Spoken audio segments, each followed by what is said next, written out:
official compliance. Hey, everybody. Welcome to the Sharpe Show at 7 p.m. on the East Coast. And I'm so happy to have you here today. And I'm going to be talking about the campaign today, even though it's a Sharpe Show. And usually you don't see me talking directly about the campaign on the Sharpe Show, but the campaign is over. So I can kind of do that now any way I want to at this moment. So there were many reasons why I wanted to have this chat. I know some of you probably have questions or comments or things, and I will have several videos and comments in the future on other things. Of course I will. I will have many of them. But if you think it's going to be interesting, and I know you do think it is interesting, then do me a favor, as I ask you every single time, the like, comment, share thing. It does matter. Please do that if you would. I would appreciate that tremendously if we could. But I didn't know whether I should start this with apologies or acknowledgments. And the reason why I was a little bit torn on that was I didn't want it to be about me, and I wanted to eat some humble pie, but I also wanted to shine a light on the people who busted their rump and tried to make things happen. So let me start with a generic or overarching apology, and then some specifics later after I acknowledge some people. I am sorry for the poor outcome of yesterday's election. I am. I take full responsibility. I put my name on the door. I volunteered for this. And the outcome is mine. If it had been a great outcome, I would be touting how awesome it was. And it's not a good outcome, so I have to eat that also. I mean, a lot of decisions that I thought were the best, of course, but they weren't.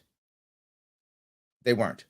So I hope at least that you will see that while I made errors in the outcome, that my intent was to make the best happen. And I did some gambles that probably shouldn't have happened.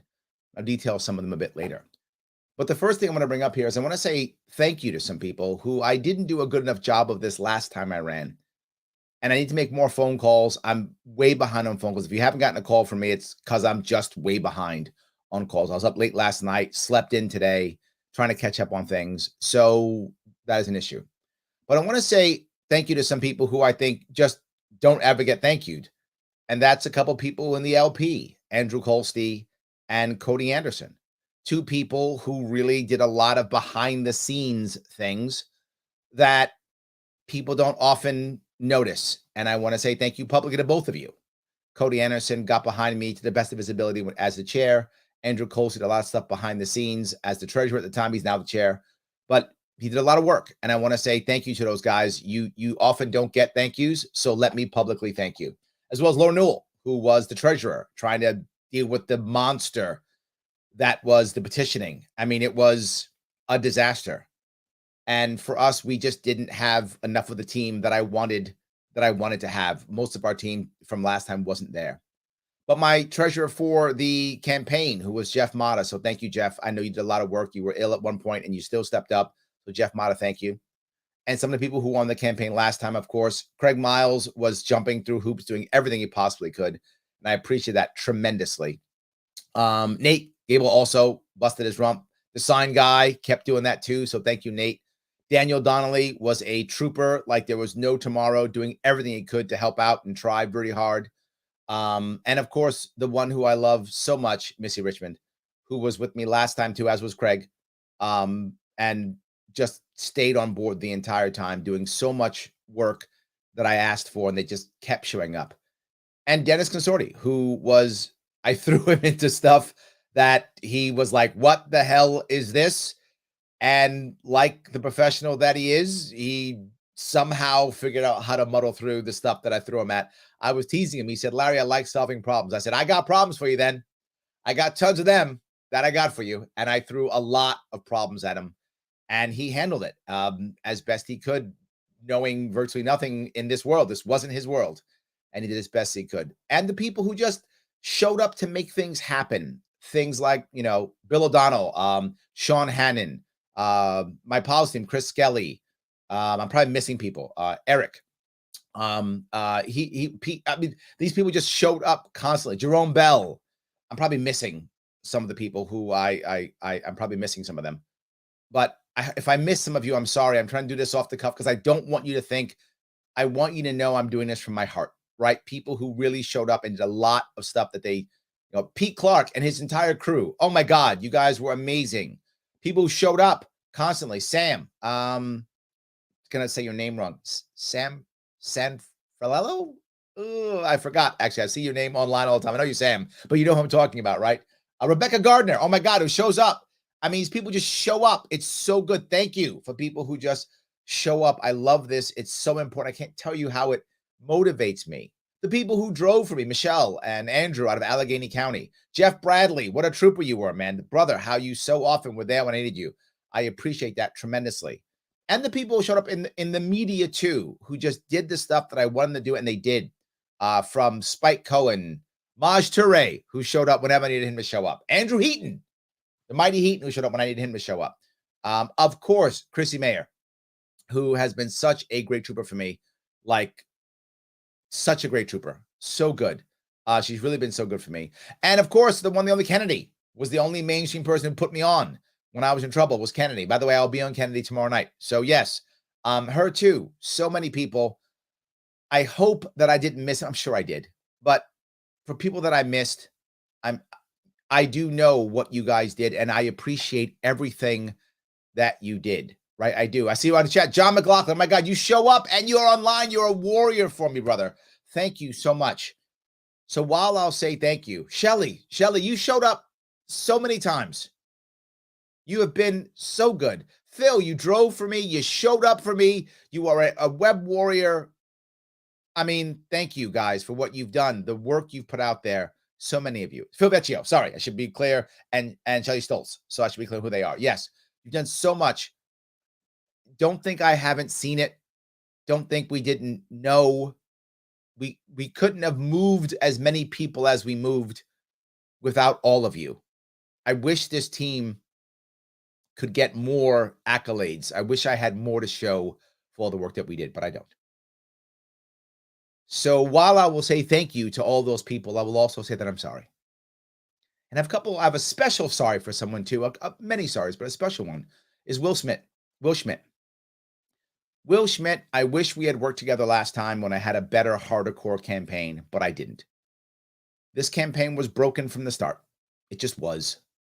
And I couldn't use you to the best of your ability, and I wish I could have, and I didn't. I have a special sorry for you. Will Schmidt is a great man. I love him. He's one of the reasons why I joined the party.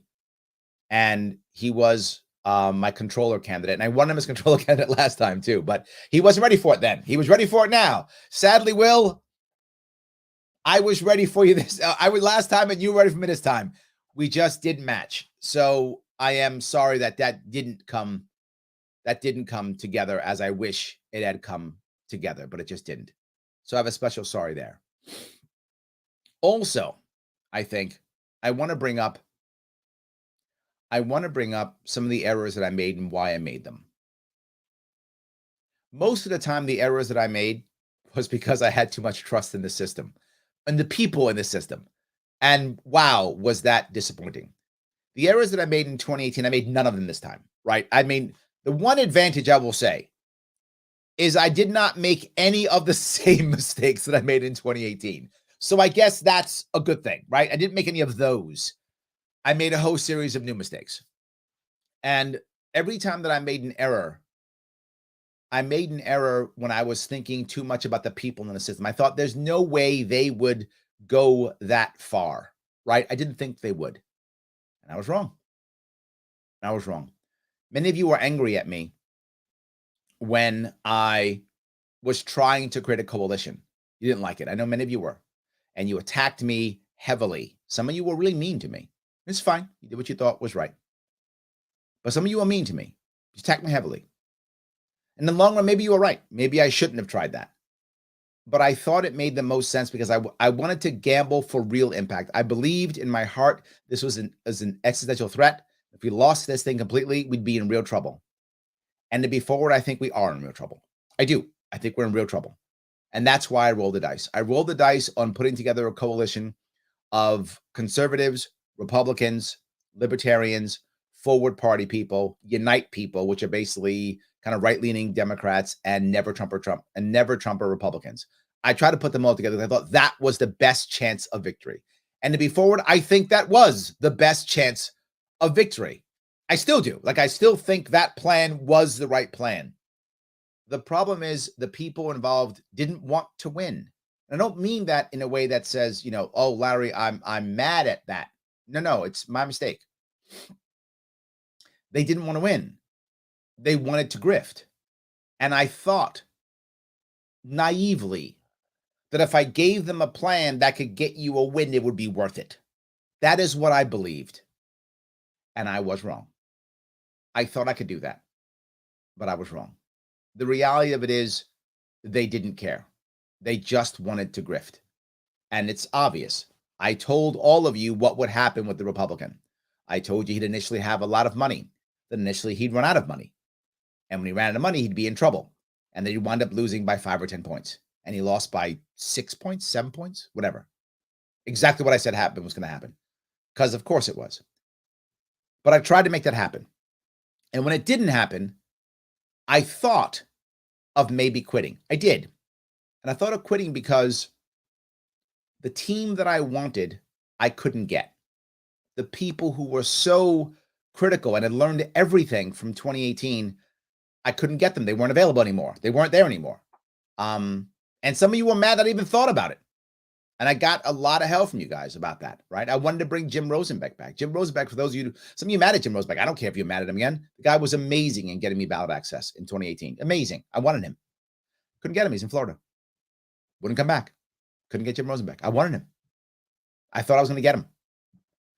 And I couldn't.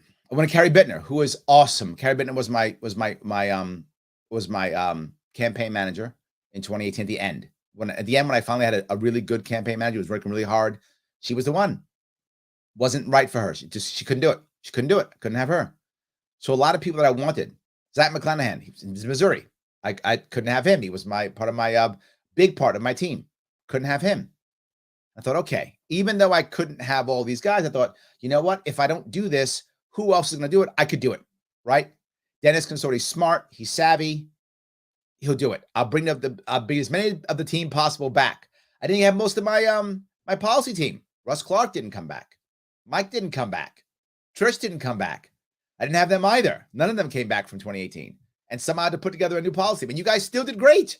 I mean, you still did great. It was still great. But the problem is now we all had to learn everything all over again. So we had to learn everything all over again when it was the absolute hardest thing we could ever do was this year.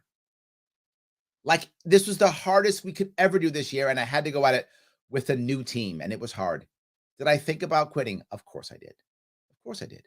But I thought, no, they'll understand. Like, the powers that be, they care about winning, not grifting. That was wrong, but that's what I thought. They care about winning, and this is the pathway to victory, and they'll get it, right? They'll get it. Man, was I wrong on that. They didn't care at all. And then eventually when that happened, I thought, it's okay. Because here's why I know it's okay. This is what I believed. There is no way that the courts and the judges would see this as fair. No way they'll see this fair. Eventually, we have to win. Because it's so obviously not fair. It's so obvious that anyone would say it's so obvious. Of course, they can't go that far. Why was I wrong? Okay. If I thought that, then why, Larry, did you bother going through all the petitioning? Because I believed in my heart that how judges work often is they go, well, yeah, you're right. But did you do the petitioning? Did you go through the rules? If you didn't, you have no proof. You're not in the ballot. So I thought I have to go through all the petitioning, even if I fail, so that if we win in the courts, they'll put me on the ballot. Why was that so important to me? Because here's what I believed, and I know it is true. It didn't work, but it's true. If I had been on the ballot, just on the ballot, even if I had no money, I was guaranteed at least 250,000 votes. Guaranteed. Why? That's how many people vote anti-other guys every single election at minimum. How do I know that to be true? 2018, we had about 6.5 million, almost 7 million voters in 2018. 2022, more people are registered to vote. There were about 11 million registered to vote in 2018. There's 13 million registered to vote in 2022. We had 500,000 less voters. 2 million more registered, 500,000 less voted. Why? Because they didn't give a damn, because there was no independent reason to show up. That's the reason why they stayed home. In this election, they stayed home. 500,000 more stayed home when 2 million more registered. I told the courts, I said, if you take away third parties, you will have less New Yorkers engaged in politics. That will happen. And I gave them the number of 500,000 because that's what always happens. And judges said, I don't care. I didn't believe they would do it. I was wrong. I thought there's no way they would do that. I was wrong. Didn't do it. The next thing I thought was true is if I was able to get on the ballot, that people would realize that the Republicans can't win. So when they realized that, more would come my way. I thought that if I did it right, I could get 500,000 votes on a libertarian line. I thought that was true. That no matter what, if I just did anything decently, I get 500,000 votes on the libertarian line, which would set us up for the next 10 years. 10 years, we have people running. We could change this state and change the nation. I believe that. Did I believe I was going to be the guy to save the world? No, I didn't believe that. Did I believe I could be the guy to set up to be saved? Yes, I did. I believed it. I thought I could be the guy to set it up to be saved. I did believe that. I thought we'd be able to have now 50-state ballot access for the party in 2024. I thought we'd have a shot at making real change. It's why I did what I did. Clearly, in many cases, I was incorrect. Larry, you gambled on spending all that money and about $300,000 to $400,000 on lawsuits, on ballot access. Yes, because I thought if I made ballot access, it would all be enough. It'd be worth it. That's what I believed. I was wrong. No, I'm sorry. I was right in what I thought. I was wrong in the gamble. The gamble was incorrect. It didn't work. So I did try my best to make that happen. That's why I did what I did.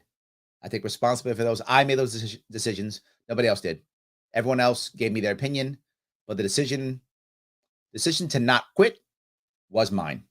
And if that makes some of you unhappy, I am sorry. I wasn't trying to hurt any of you. That wasn't my goal. My goal was a push and a gamble so that I could make things happen. That's what I meant. That's what I wanted to do. My decision. Some people said, Larry, drop out right away as soon as it was bad, right? Because once we realized that the petitioning was going to be a disaster, some people like, Larry, just quit. And I thought about it, and I thought I could stop and just do a write-in now and fight for a write-in now. I could do that. But then I thought if we win the judge decision, if we win, they're going to say, no, you quit. You can't be on the ballot. And others would be on the ballot and not me. And I'd be a write-in and the others wouldn't be. And I thought that's the end of us. That was my logic, because they had gone through the process. They would be on. I wouldn't be. We've lost. So I said, I got to go through the process. No matter how painful it is, I've got to go through it. So we did. Once we lost the first one, we go back to court again. And some of you saw I went to court. I would show up to court and the judges wouldn't even let me speak. Some of you showed up and saw it, wouldn't let me speak. Larry, why do you want to keep going? Because I thought if I threw tens of thousands of dollars at these lawsuits, and I thought if one wins, if one judge says yes, we're on the ballot, it's worth it. This is why many of you who got mad at me again, Larry, this isn't a good as a campaign as last time. Yeah, because last time I raised $500,000 and I threw it all into the campaign. I didn't have to worry about ballot access. Why? I had Jim Rosenbeck. Jim Rosenbeck, to give him all the credit in the world. In 2018, I did almost nothing for ballot access. I did a little bit, but almost nothing. It was almost all Jim Rosenbeck. It was that much me. The rest was him and the rest of the LPNY that showed up like there was no tomorrow in 2018. They showed up like there was no tomorrow. That's what happened in 2018. 2022, half of the LP didn't even bother getting me any signatures. And that makes you angry to hear. Too bad if you're one of them. You should have, and you didn't. And then half of the LPNY went nuts and went crazy. Dr. Stephen Becker, oh my God, donate, show up, get signatures. That man, Dr. Stephen Becker, is magical. Magical. Right? If I had him on the LPNY, everybody, done. But I had like a bunch of him, and a bunch of people said, whatevs, and didn't even bother showing up. And they gave up for many reasons, which is another mistake that I made. I made mistakes in thinking that people would come together because this mattered. Now, some people did come together. They did. I don't want to say everybody. Again, I had a lot of people. I tried to name many as I can. And I should, Daniel's pointing out, thank you. Gary Denoyan, what a champion. Gary fought the good fight. I mean, I threw him into the lion's den, and he fought the lions. Jim Ostrowski fought the lions. He did. Absolutely. These guys. Mark Axon, when I literally had, Mark Axon had some personal tragedies in his life. And when I picked up the phone and I said, Mark, I need help, that man picked the phone, got in the phone, and helped me out when he didn't have to. And he had some personal issues, and he still did it. I mean, guys, Mark Axon, amazing. Ilya Swartzberg shows up when I ask him, hey, can you call, get a phone call? Boom, jumps on. Jim Ostrowski is always amazing. Gary Denoyan, I mean, what a champion. I threw him into the lines then, and he was like, all right, we doing this? We're doing it. And to be forward, Gary knew that we could lose and that we actually could be embarrassed. And to give that man credit, he didn't stop. He was like, yep, Larry, we might get our ass kicked. I know. We might get embarrassed. I know. And Gary was like, I guess we're doing this then. And he did. So really, that was amazing. But I thought that others would say, you know what? I'm mad at Larry for this, or I'm mad at the other guy for that. I mean, there's a lot of internal fighting in the LP. Some of you don't need to know. Some of you know that what's going on. Some of you don't. And I thought, no. They'll all get together for this. And they didn't. And some of them took it personally. And I was like, you don't have to like me. Like, you can hate me. If we don't get ballot access, New York's finished for a generation. But not just that, so's the National Party, because it can't get ballot access. It'll cost them $500,000 to get ballot access. Surely that's more important than your anger at me, or anger at each other, or internal fighting, or local squabbling. No. People walked away anyway. Shame on me. I thought this would work. And I thought it would work because it's what I had done in the past. I've had many political enemies in the LP. And when they asked me for help, I came and I helped, because the movement was more important to me. So what I did is I projected myself upon them, and I should not have done that. That's what I did. I said, oh, I would. And I tell people about that. We project ourselves on others. I did it myself, and I shouldn't have. So I am sorry for those decisions that I made, but I hope you understand why I gambled the way I gambled. And at the end, once we knew we were in trouble and that we had that last one, I got back on the phone again, and I tried to raise money. And the biggest heartbreaking thing I found is so many people who claim to be libertarian, once I wasn't legitimate in the state's eyes, they abandoned me. Boy, did that hurt. And people were like, Larry, this is all about your ego. Now, I get why the Republicans said that. I do. I get that. They absolutely, right? They absolutely would say that. That's the thing they say.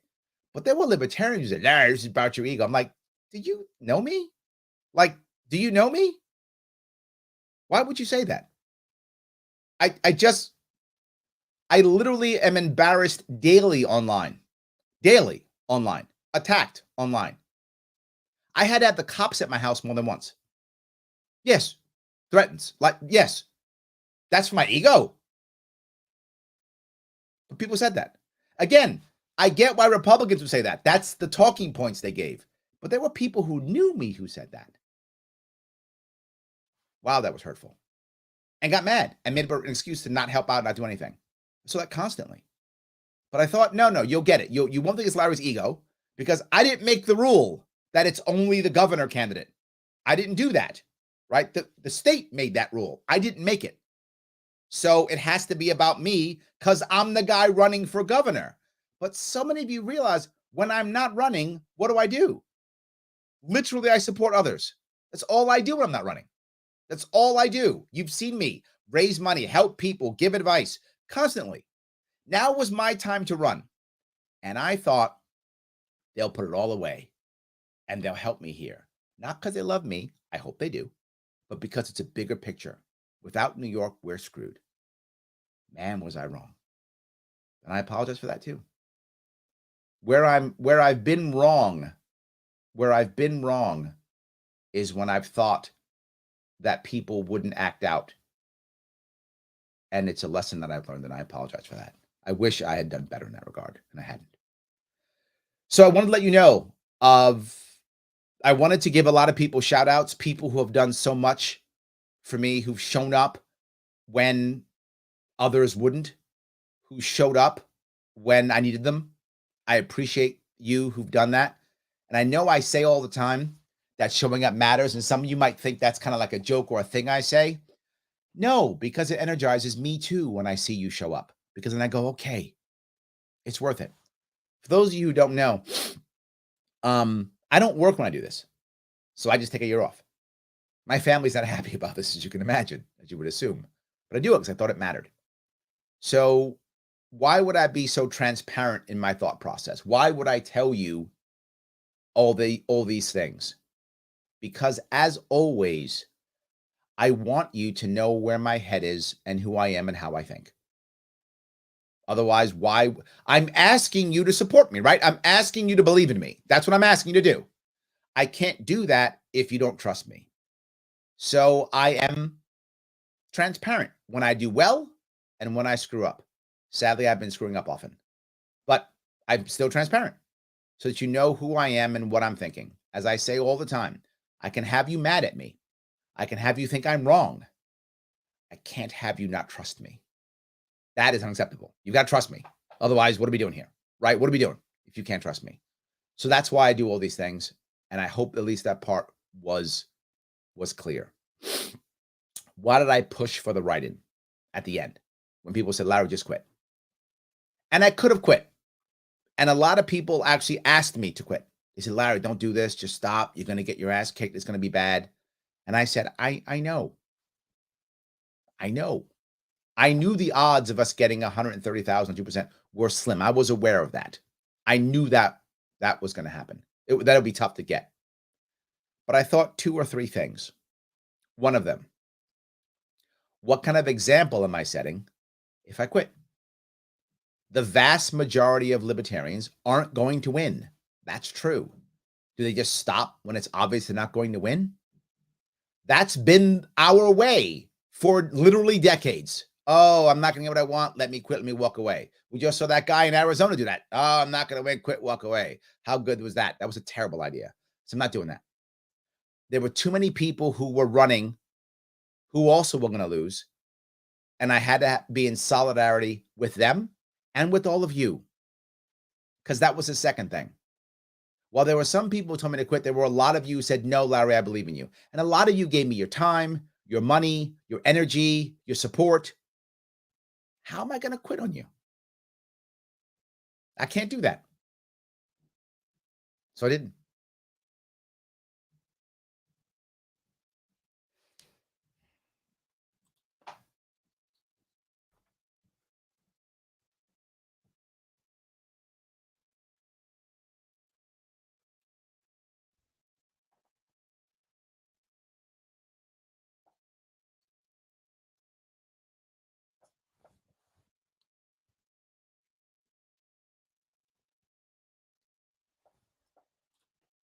Sorry to gather myself for a second.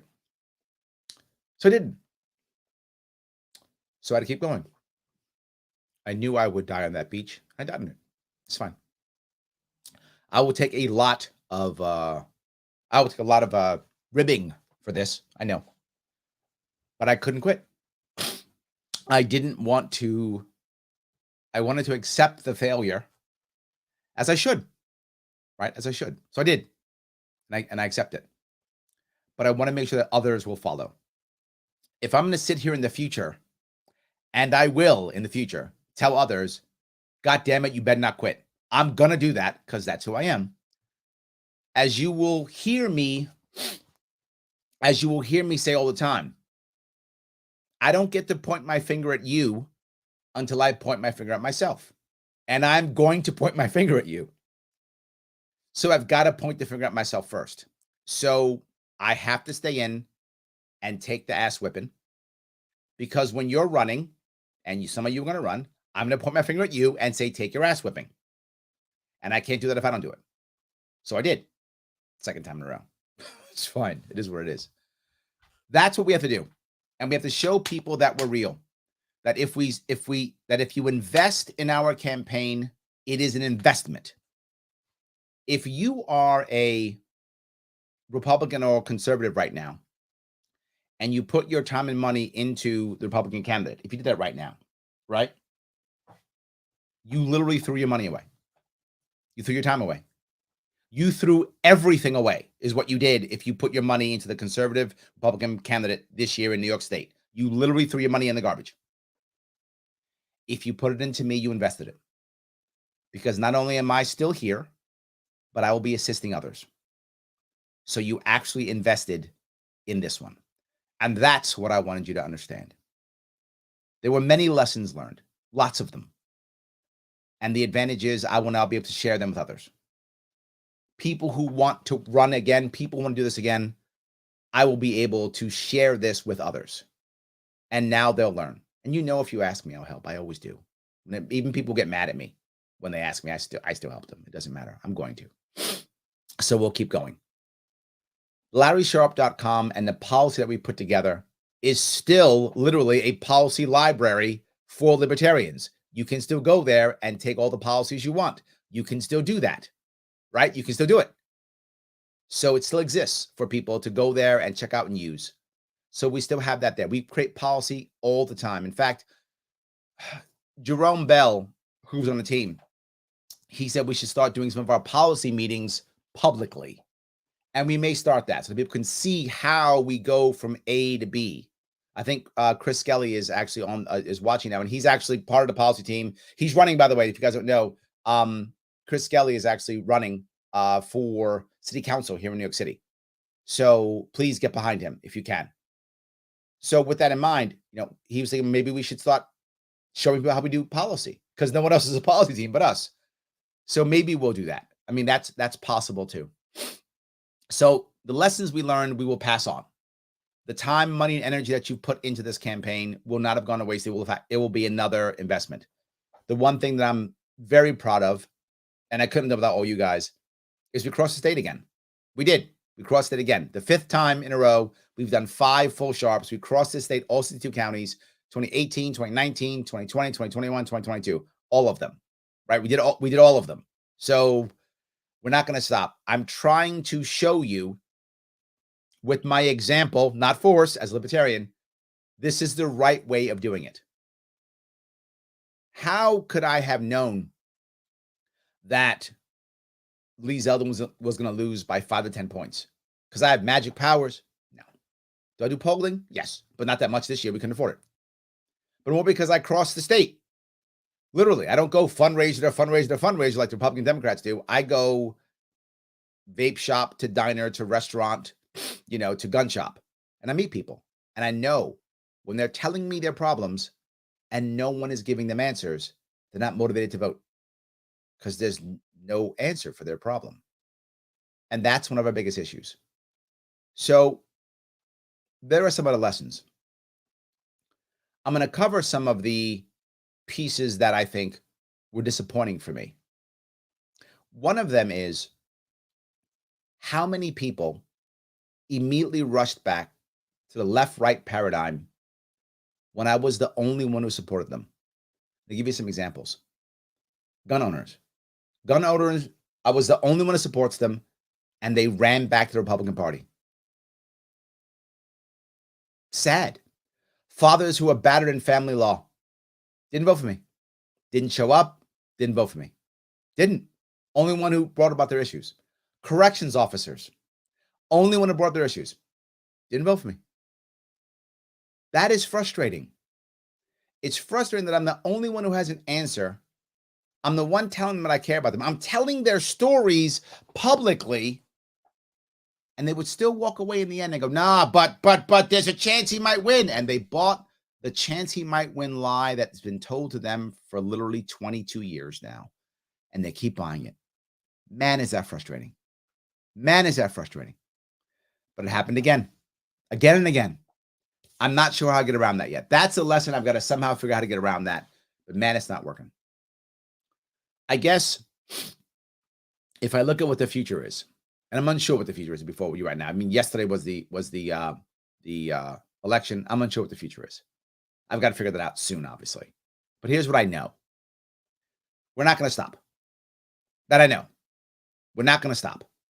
I'm not sure what the next steps are. Do we run for something in 2024? Do we try to get ballot access in 2024 with a specialized straight run? Do we run for something local? I don't know, right? Many people say, Larry, run for something local. I don't want to just win. This is the part that bothers me about the ego piece. Larry, just run for something to win. If I cared about my ego, I would run for something locally as a Democrat here in New York and win, right? And then I'd be some local thing. Would I have impact? No, I'd be another guy not making impact. If it was an ego thing, I don't need that. I have my own company and a show with my name on it. I got the ego thing down. I have a job. I'm good. That's not the point. The point is, could I do it to where it'd make impact? If I can make impact, I would consider it. So maybe it's that. Maybe it's not, right? I mean, my family wants to pack up and move, as many of you do, I'm sure. This election makes a lot of people scared and worried and makes them want to pack up and leave. I get it. It's part of me wants to do that too. So I don't know. I got to rethink some of these things and figure out what is the next step here. I still believe something though, which is if we can change New York, we change the country. There's no hyperbole in that statement. That's real. The question is, damn, can we change New York? That's the issue, right? That is the issue. I don't know. So I wanted to bring up a lot of that with you. The future is, I'm not sure what the plans are yet. I think we'll figure this out to the best of our ability. We'll work on this and we'll see if we can make something happen. Sadly, most of you know, the Republican Party is broken in the state. I've been telling you this for years and they don't listen. Republicans in the state don't listen. And they knew what was going on and they still did it anyway. So I don't know. We got to figure this out. You guys have made a lot of comments. Let me grab some of your comments. I appreciate all you guys give me so much time. I do want to answer your questions too. I know I went long. I usually don't wait so long to do comments, but I wanted to get all that stuff out so that I would get it out there and we could have a conversation if we need to. So yes, Ryle says, good evening, Larry. I want you to know that I'm not giving up as long as you don't. Thank you, brother. Thank you so much. I'm trying my best. Absolutely. Yes. Katrina, Larry Sharpe, thank you for all you did to give New York hope. Well, yeah. I mean, I really am. I'm trying to inspire not just me, but others. I hope so. The Scientific Libertarian says, do we have a vote count yet? We're not sure, but we know there are over 10,000 write-ins. Obviously, the vast majority are mine. And a big chunk, we don't know what chunk, are of the blanks are also mine, because if you don't do it right, they have to do a hand count, and if they will. And we'll see if we can get a FOIA request, see if we can make that happen. My guess is about half of the write-ins are probably, half of the blanks probably mine, and most of the write-ins are mine. With that guess, we're definitely over 10,000. But my thought process is probably about 25,000 is a guess, maybe 30. That is my guess. I wish I had a stronger number. I don't. So I think it's safe to say we're between 15 and 40.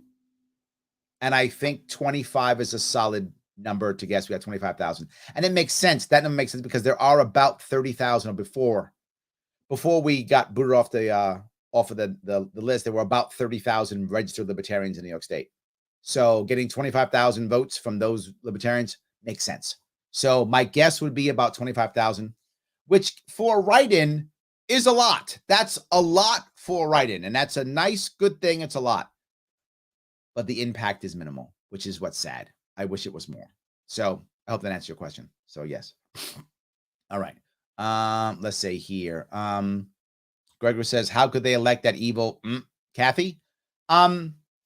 As I try to tell everybody, as I try to tell everybody, because this state's 3-1 Democrat to Republican. That's the reason. And even if you were to get some Democrats to vote Republican, they're just pissed off Democrats. They're not Republicans. So you're not really changing the state. You're just getting some pissed off Democrats to vote for you now. So that's why. Yes. Light 473 says, Larry, I'm sorry you lost. I really, really, really hope you win again. New York needs you. Thank you. Look, I'm not saying I am or I'm not. I don't know. It's right after the election. I got to rethink a lot of things. Is it possible? It is. Is it possible I won't? It is. We'll see what happens. I'm really unsure. I got to figure out what's happening here. So thank you for that. I appreciate that. The witch one. I'm not shocked, but I thought you'd have done better. I'm sorry. Me too, I was hoping we didn't do better. I knew it would be hard to get 130,000 or 2%. I knew it would be difficult, but I thought it was possible.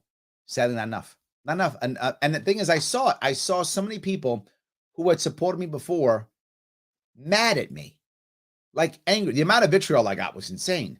Angry at me. Larry, why don't you drop out and back Zeldin? I said, because Zeldin can't win. It's freaking impossible. That's why. No, it's just a year. No, it's not. It's a lie. They told you for the past 20 years and you've fallen for it again. It's not. What's going to happen once she wins? Are we going to have a party to fight her or not? And they were like, nah. And they were completely, utterly wrong. And if you are listening or watching right now, and you were one of those Republicans or conservatives who bought the lie and didn't support me this year, but supported me last time, I wonder, are you actually sorry or no? Or have you made up an excuse? Well, at least he had a chance or some excuse or whatever. I hope that if you are a Republican conservative watching this and you supported Zeldin and not me, I hope you can look in the mirror and realize the error that you made. I don't know if you can. You might just not want to, but I hope so. So yes. Jay says, I still have hope for you and your ideas and pray for your family. Thank you. And look, the ideas are still good. They're still good, right? They still are good and we should still use them and follow them, and please do so. But here's my more important point. If the Republican Party cared, why didn't they grab my entire platform? They could have. There was no rule against them grabbing my platform and saying, that's my platform. They could have done it. They picked nothing. Why? Because they had no policy. Why?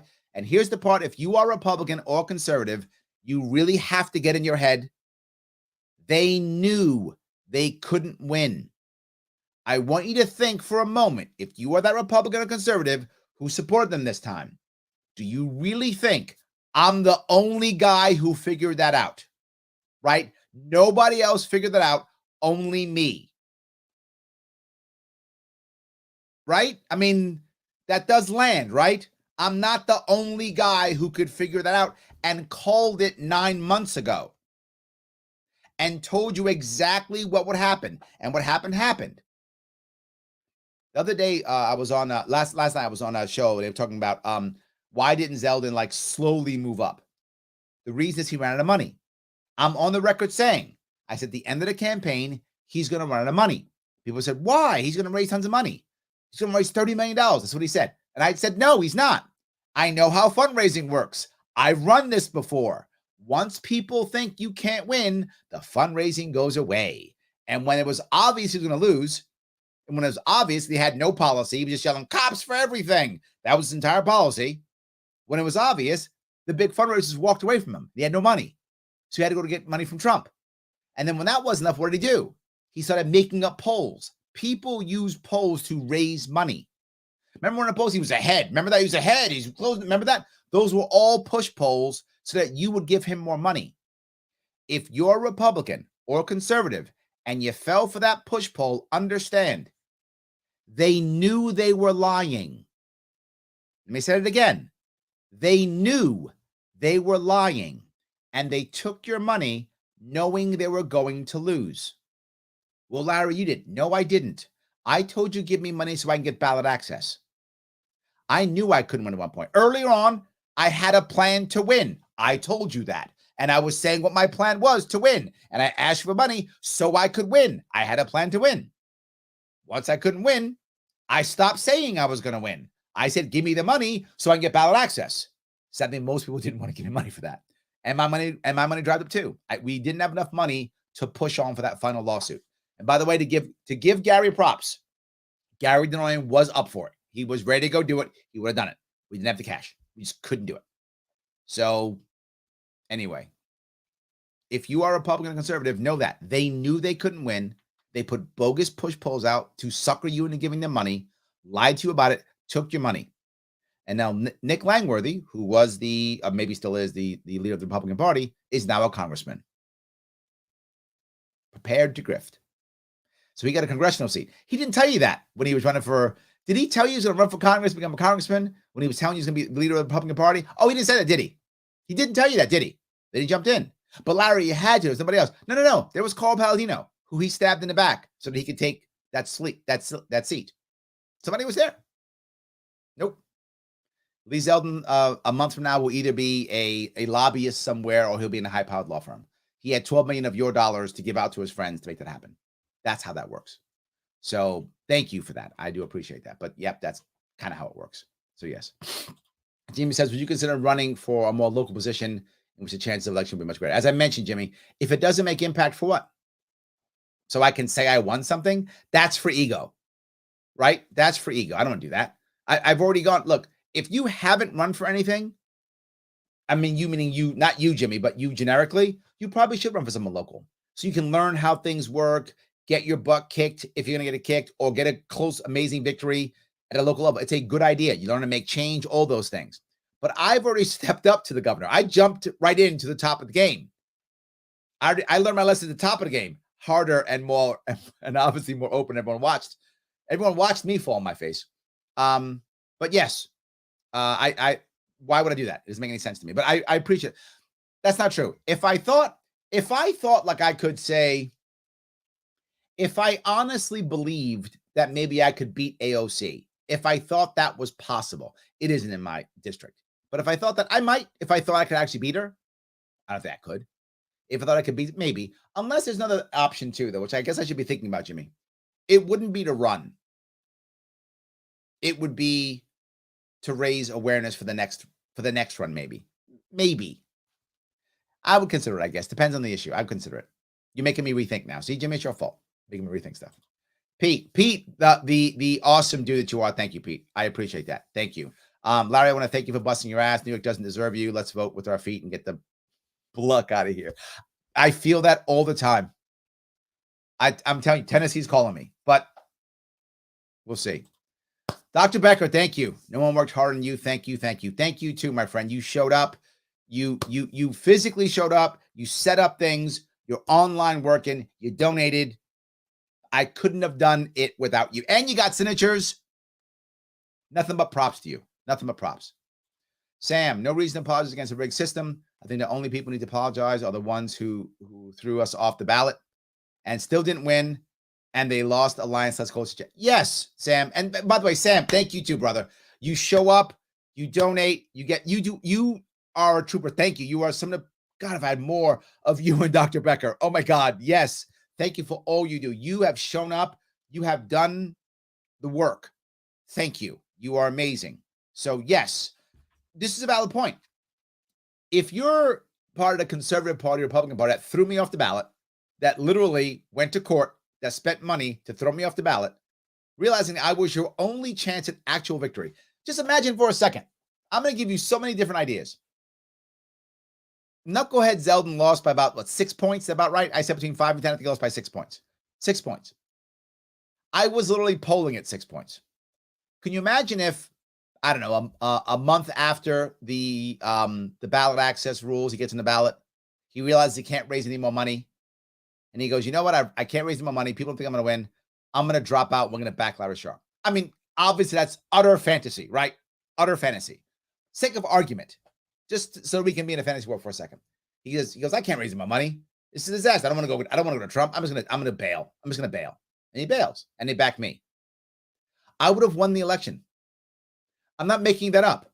Why? If he dropped out and I stepped in, two things happen. Number one, oh my God, the press is everywhere. Number two, every single attack that they put on Republicans goes away overnight. None of them work. None of them work. Every attack that the Democrats had against him does not work on me at all. And Democrats literally had no other playbook. None. They had one playbook. They had the Zeldin to Trumpster playbook. That was the playbook. That's what they had. Larry Sharpe steps in. Oh, yeah, no playbook. And imagine me and Kathy Hoke on the debate stage. That would have had to happen, wouldn't it? That would have happened. Imagine that would have happened. Literally, I win. Literally, I win. The amount of money that would have flown in. The money that he lost, they would have said, Larry Sharpson, what? Money would have flown into me. Millions would have been raised immediately. Immediately, millions raised. We would have won this thing. If at any point he dropped out and the Republicans got smart and said, we're backing Larry Sharpe. Done and done. At any point. But they didn't do that. They sued me off the ballot and made sure that they could grift. And he lost anyway, which they knew they was going to lose. And the sad part is, you're still going to have Republicans go, but. And it is literally Stockholm Syndrome. They just want to love their oppressors. It's literally Stockholm Syndrome. It is crazy. Yes. John says, it's not like you were given much choice. Cuomo shot you and the Republicans buried you, so to speak. It's accurate. The Democrats started this and the Republicans finished me off. It's true. And again, John, I'm going to take responsibility for this. I shouldn't have trusted them. And I did. I thought that if our goals were aligned, this is my business thinking. That is sometimes a problem, right? To be forward, having a business background isn't always good in politics. Because if your goals are aligned in business, you work together. Of course you do. And the goals are obvious, right? Growth of the business, right? These are obvious goals that you can get together. They're crystal clear. You see them. So you get together in business and it works. Makes sense. In politics,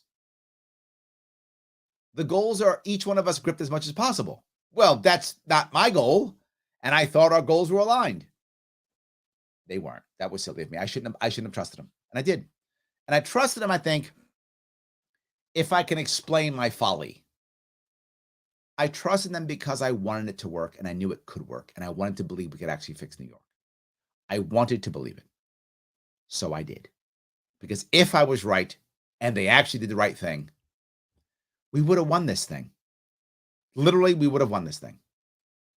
So anyway, yes, you're right, though. All right, let's see here. Shelly says, I've spent my time online asking winning R's, D's, and C's, why they stop third-party runs and why they aren't telling people how much they will be paid to run again and why hush it up. Well, let's hope they say something. So let's see. Maybe they'll say something. Let's see. All right, let's see if I can go here. DSG says, damn, man, I really thought you had the votes. I hope so. I didn't know if I did, but I hope so, right? I was hoping for it. We'll see. So Nate says, thank you, Larry and team. Disappointed in the outcome, but it's hard to fault you guys when you got kicked in the nuts at every turn. It's true. We did. We did get kicked in the nuts. Absolutely. Yes. Yeah. Nate Gable guy got a shout out. 100%. Nate was there going nuts, doing what he had to do. 100%. So yes. Phil too. Phil was my driver. Phil was out there. Phil was helping out. Phil was putting signs out. Phil's online fighting the good fight in line. Yes. Thank you, Phil. It's not the critic who counts, not the man who points out how the strong man stumbles or where the doer of deeds could have done them better. The credit belongs to the man who's actually in the arena, whose face is marred by the dust and sweat and blood, who strives valiantly, who errs, who comes short again and again, because there's no effort without error or shortcoming. That's true. But has actually strived to do the deeds, who knows the great enthusiasms, the great devotions, who spends himself. Well, you know what I say? I tell my daughters this. I say, girls, do the hard things because most people won't. Do the hard things because most people won't. Yes. John says, don't give up. We got 2 years to be involved in our localized government to make our voices heard. That's true. That's true. Start small groups, keep our local politicians in check. No more sleeping on a job. No more coffee and gossip sessions during council meetings.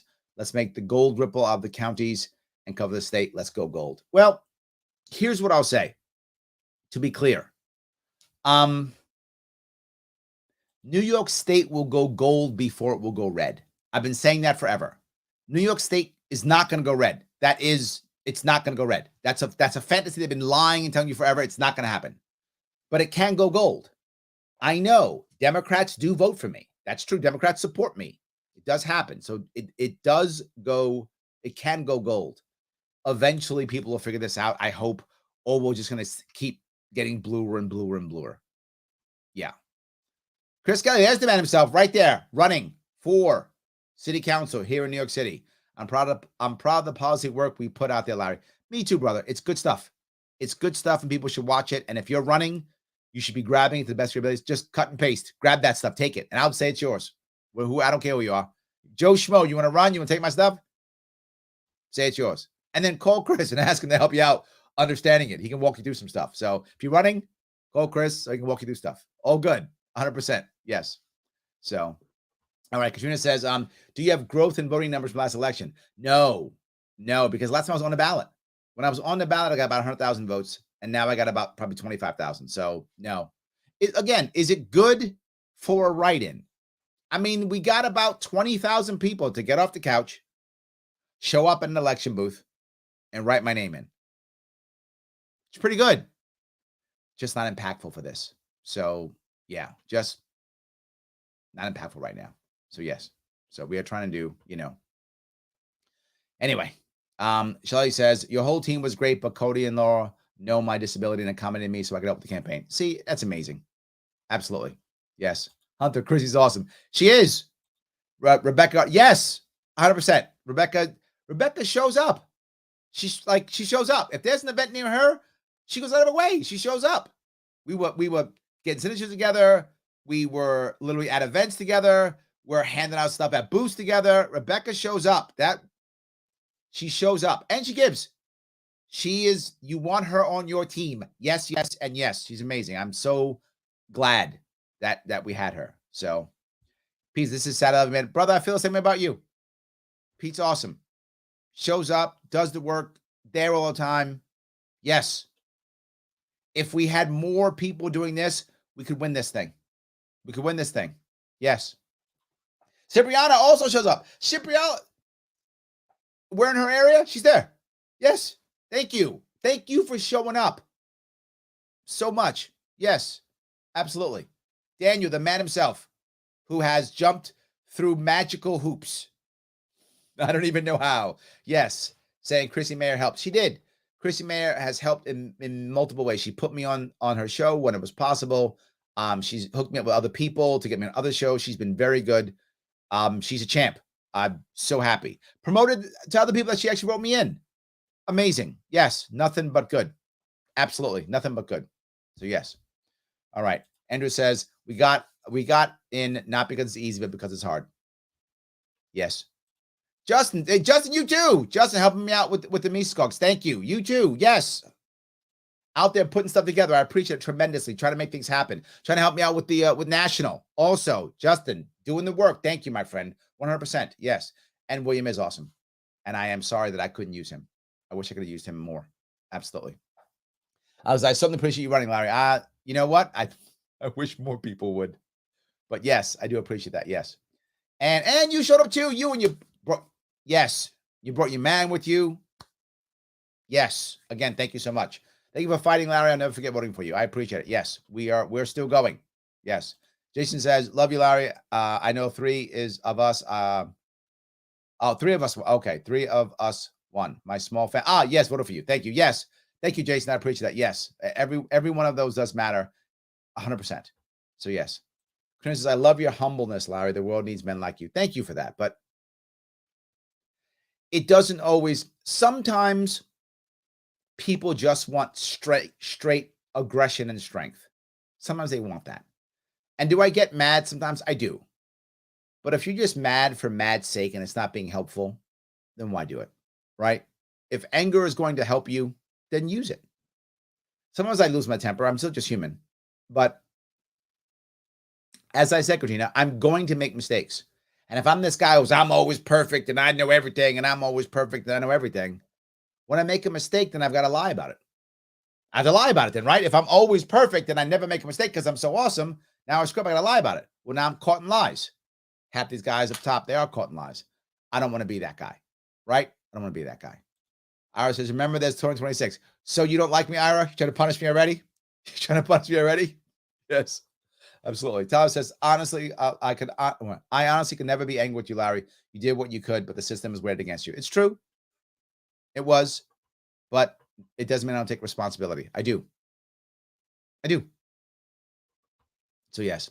Sam says, I think reaching across the aisle and statesmanship are important. Shouting to the win and virtue signaling won't move the needle to get a win. Yes. You're right. Yes. You're right. Johnson, I like to say third time's a charm, but I wouldn't blame you for not wanting a third crack. Some of us should realize how much it impacts your family and personal life and can't be easy. It is hard, John. It is. But again, I don't need you to.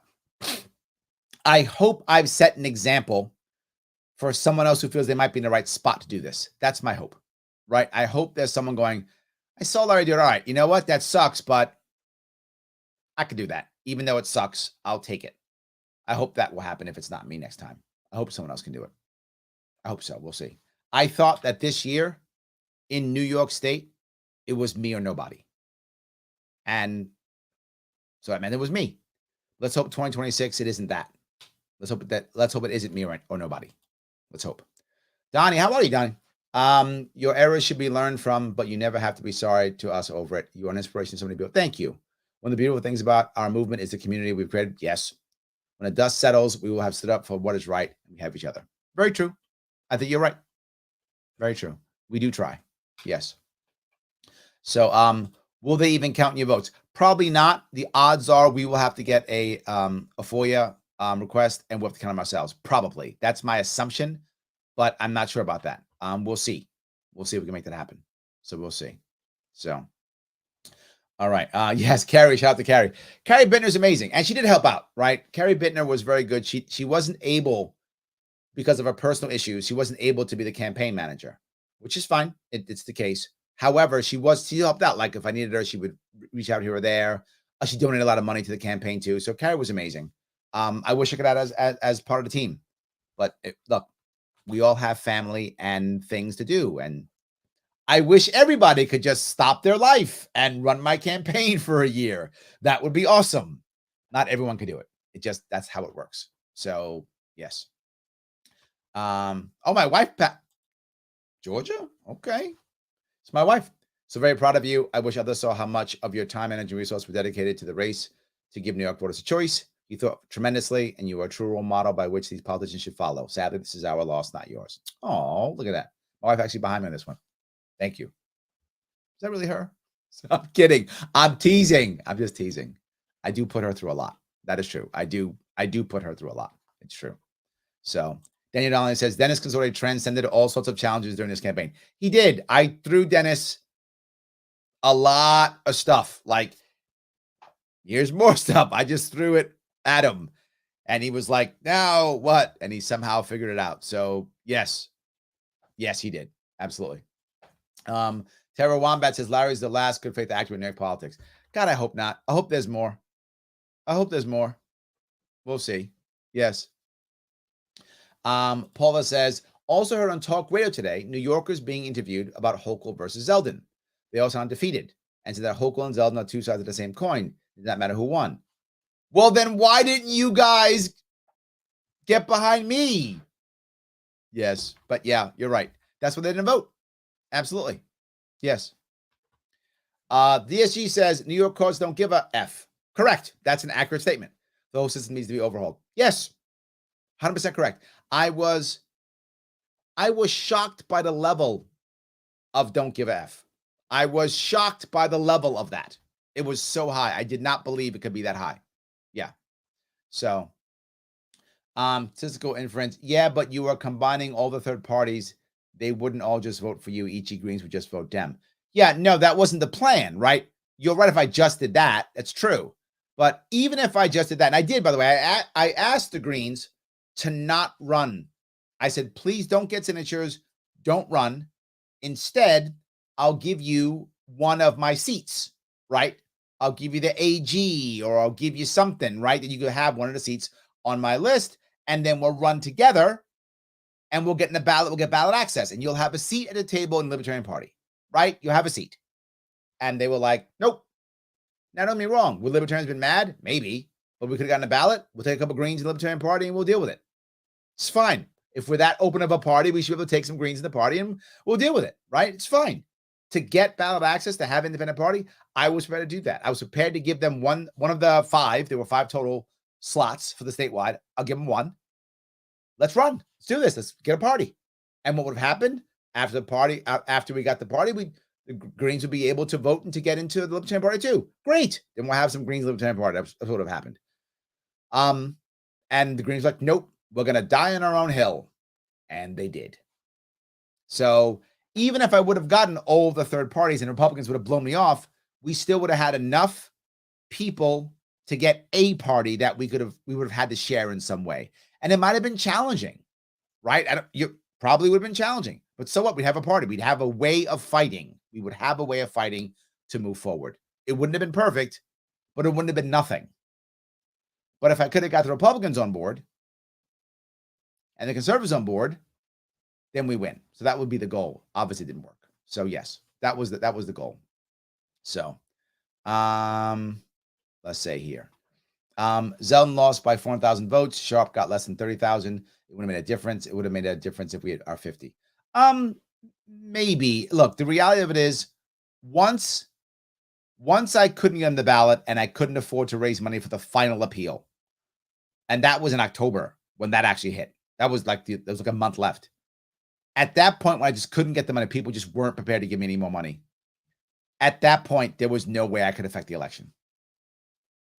I couldn't affect the election at all. There's no way. There was no way I could get 100,000 people, 200,000, 400,000 people to show up and write my name in. At that point, my only goal was ballot access, party status. So yeah, that's how it worked, of course. So yes. So anyway, let's see here. Grace says the judges cost you any chance of winning the election. Correct. Yes. And they were so wrong. The judges were so wrong. In fact, I'm considering just doing an open letter just to embarrass them. They were so wrong at every level. Everything I told them, they just ignored, blew off, and that was it. So yes, I know. Mike says, no, you did the right thing. Thank you, Mike. I tried, right? I really tried to do what I thought was right. And that's why I explained my logic to you all, what I was thinking. Does anyone really like Hochul? No. Remember, most people are voting against the evil one. So the people who are for Hochul just think, oh my God, Zeldin's Trump and Trump is going to come kill you or whatever. That's all they believe. That's why they voted for Hochul, because they were afraid. And I told everybody this, right? Once he starts hooping and hollering, they're going to turn him into Trump. And what gets Democratic voters out more than anything else? Donald Trump. Every time. They turn him into Trump, Democrats show up. Democrats outgun you far more than Republicans. You get some pissed off Democrats that vote Republican because they're pissed off Democrats. They're not Republicans. They're just pissed off Democrats. And they'll vote this one time for Republican, but the vast majority will just vote Democrat. So yes. There we go. Tyler says, if you quit, I've been more upset. See, I agree with you. Thank you, Tyler.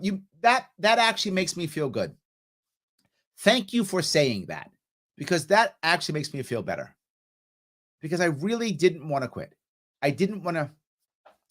People who run real campaigns, some people run paper campaigns, but for those of you who are out there meeting people, raising money, getting people's opinions, going online, doing press, doing all these things, for those of you who've done it, you know that when you lose, it hurts more for the other people that you've let down than it does your own ego, right? If you're in a paper candidacy, then it's just you because you were a paper candidate.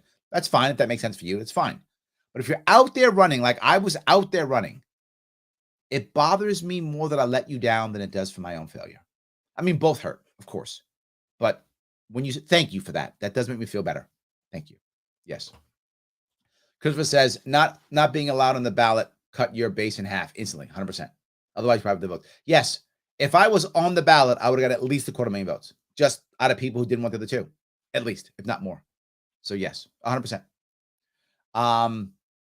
Mega Man says, never give up, Larry. Thank you. I appreciate that. Yes, absolutely. Michael Long, how are you, sir? Tyler, if Zeldin cared about winning, he would have said, yeah, libertarians are great. He didn't do that or even bothered. I agree. Yes, he didn't try to unite at all. 100%. And I spoke to him. He didn't want to unite. It wasn't his thing. 100%. Yes. So Daniel goes on to say Gary Denoyan and Jim Ostrowski's legal system was invaluable. 100%. Yeah. Well, I mean, as I said, Gary was a trooper.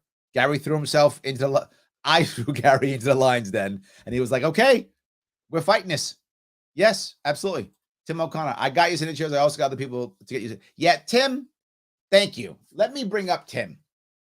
I take you for granted sometimes, Tim, and I shouldn't, because I talk to you so often, talk about you so often. I take you for granted. Tim is magical. No, wrong word.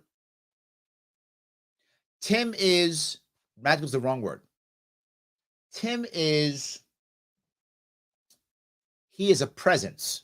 That's what Tim is. When Tim's around, people know he's around. When Tim's around, stuff's going to start moving. Tim is a presence. And the great thing about Tim is not only did Tim run and feel the pain of running and the joy of running and understands what it's like to run and to get beat by the courts like I did, so did he, and to do a write-in campaign, so did he. But he also knows how to cross the aisle and talk to the people. Like, people talk to Tim. You could be a conservative, you could be a Republican, you could be a Democrat, you could be a socialist. They talk to Tim. Tim is able to get people to talk together.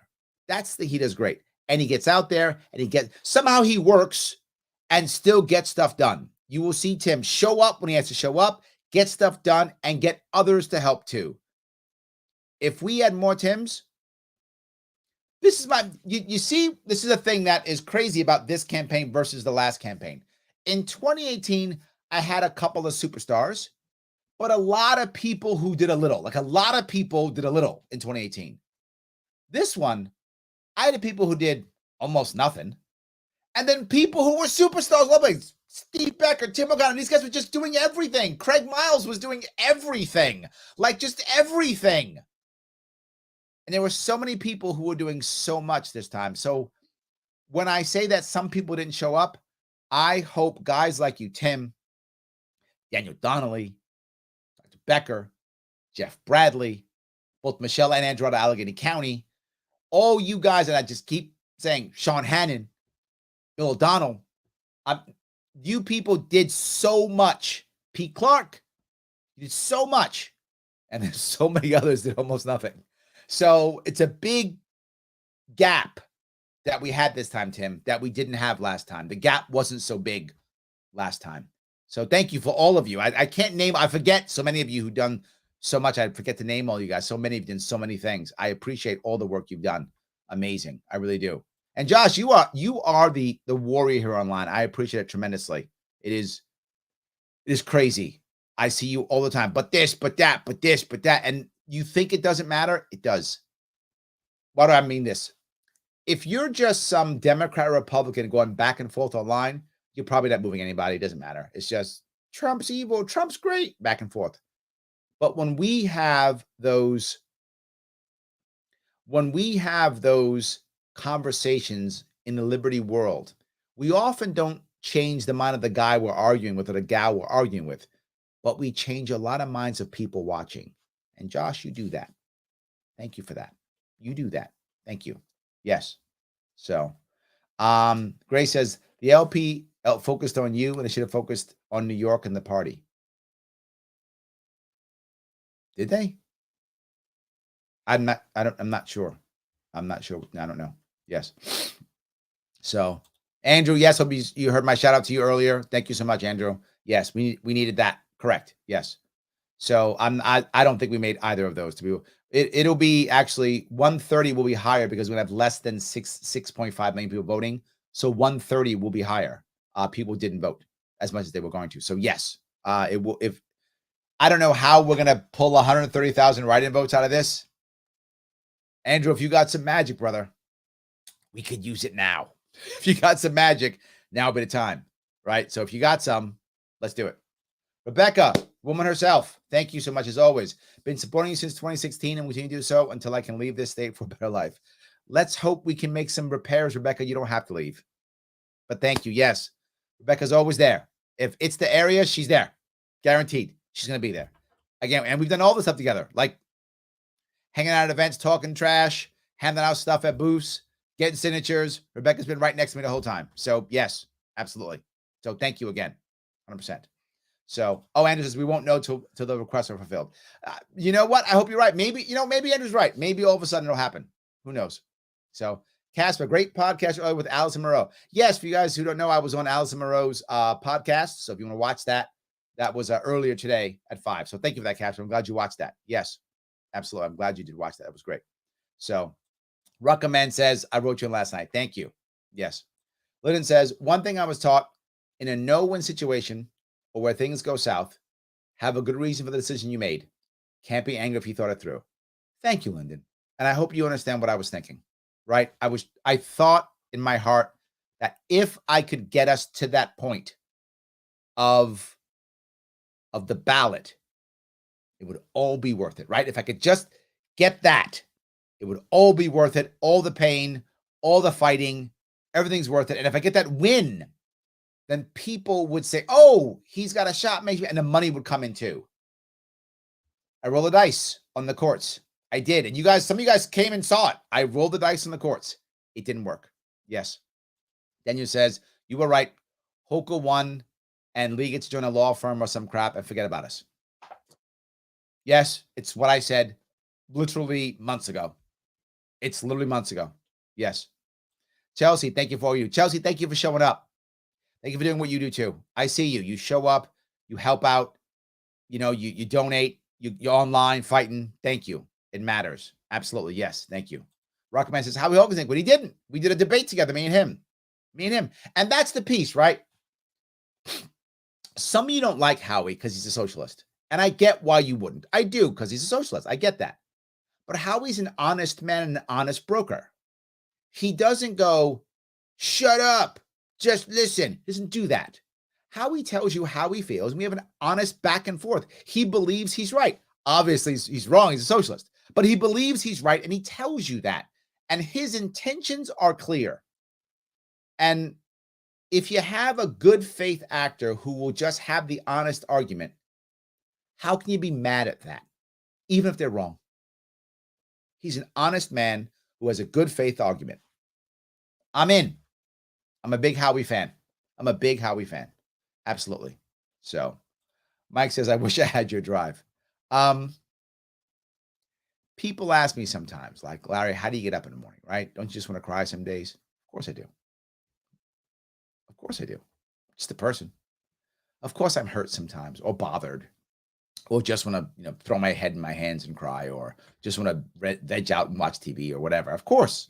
Yeah, I'm old, so I watch TV sometimes. I know youngsters don't watch TV. But yeah, of course I do, right? Of course I have the feelings. But just sometimes you have to get up and go because you have to get up and go. The war isn't over, right? The war isn't over. So you just have to go. I don't know how, but I just have to push on. What else can you do? So Jason says, all these Democrats cry about voter suppression. That's exactly what throwing a third party off the ballot is. Where's the outrage? That was literally my argument in court too. I said, this is literally voter suppression. People will not show up to the ballot because of this. And they didn't. The number that I said is the number that happened. I said 500,000. And by the way, if you think I'm making this up, this is all now public records. This is what's submitted in court. I said 500,000 people. And who didn't, how many people didn't vote? 500,000 people. And it's not because I have magic powers. I'm not Tim O'Connor, but magic powers. I'm not Tim. I don't have magic powers, right? The data. Every year, that's how many do it every 2 years. It's the same number every 2 years. So I figured it'd be the same number again. And it was. So yes. Jennifer says, thanks for hanging in, Larry. Appreciate you. Thank you. I appreciate that. Yes. Josh says, no quitting. They're fighting us so hard because they're afraid of the inevitable breakthrough. You're right. And this is what, Josh, this is the point that I have to where I'm not sure if I should stop or not. There's a book by a guy named Seth Godin called The Dip. It's a short, small book. It's a small physical book, and it's like 70 pages long. It's a short read. But the concept is, as you're pushing through a dip, it eventually comes back up, right? So the question is, do you stop right before the dip? When can you recognize that there is no dip? It's just down. And it's hard for me to know, Josh. Is this the dip? And if I keep pushing through, I win? I mean, look at many people have done it. Joe Biden, third time won. Ronald Reagan, third time won. Richard Nixon, third time won. So there is a precedent of third time being a charm. Is it? Do I push on one more time? I don't know. But maybe there will be a breakthrough. Will that be me or somebody else? I don't know. So I am trying. Yes. Amanda says, thank you for not quitting. It's hard to fight a losing battle. It is so hard to fight a losing battle, Amanda. It's so hard. You have to try to redefine victory and not lie to the people who are fighting with you and tell them the truth. And it's hard because when you tell people the truth that this is not the great battle they wanted, when you have a volunteer force like I have, many of them leave. And that hurts you even more, right? When you say, all right, we can't win this thing, but we can try to get ballot access. Some leave. Then we go, well, we can't get ballot access on the ballot. We get through write-in. More leave. Some stay. But yeah, and then as those leave, that breaks the morale of those who are left, right? So now less are here to take on that same burden. It is very hard fighting a losing battle. It really is. Yes. So what are you going to do? Tom is no retreat. Thank you, Tom. I appreciate that. Michael says, thank you, sir. Thank you. Yes. Jennifer, living legend. I like that. That's like 3 L's. Living legend, Larry Sharpe. Thank you. I do appreciate that. Yes. Leland says, no quitting. There's another chance next. Let's hope so. Yes. John says, they tried to bury us. They didn't know we were seeds. You know, that was another piece. Jones. Sorry. That's another piece. I didn't want them, and when I say them, I mean the establishment. This is both Democrat and Republican establishment in this state. I didn't want them to think that they could just make me go away. Because if I went away, that was symbolic that it all went away. I didn't want that to happen. Right? I wanted to make sure that no, I'm still here. I'm not done. You tried and I'm still here, which means if I'm here, there's others behind me here, right? There's others behind me because this is the mafia, right? Politics is the mob. Do you have some bodies that you can put in the street, some muscle you can put in the street or not, right? If you don't have muscle you can put in the street, you have no value. I got muscle I can put in the street. So they got to listen to me, right? They got to listen to me. So I think, yes, I'm glad, 100%. So, all right. Casper says, definitely got my support now. I like your plans on this. Thank you. I do appreciate that. Yes. I hope. Yes. Thank you. Thank you. I do appreciate that. Yes. We are trying, right? Daniel says, Lee Hu Din will evaporate tomorrow. If he ever concedes, he may not. Did he concede yet? I don't know if he will. He'd be like, they call me election denier and be election denier. I mean, that's a thing, isn't it? Isn't that like a thing they call you, election denier? Whatever.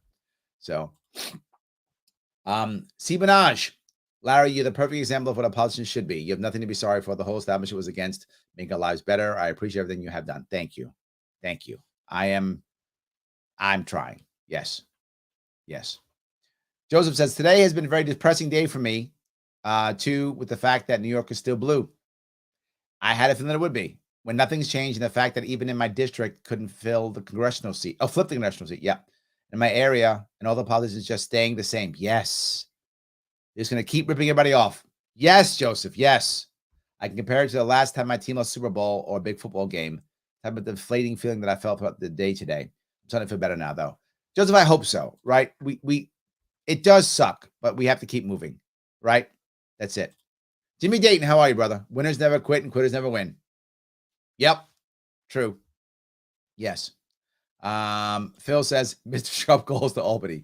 Sometimes the lost causes are the only ones fighting for. I like that. I like that. Absolutely. Ed says, the Republican Party has been run by a rhino who made big mistakes to choose Zeldin. Yes. Ed, why don't more Republicans see that? Yes.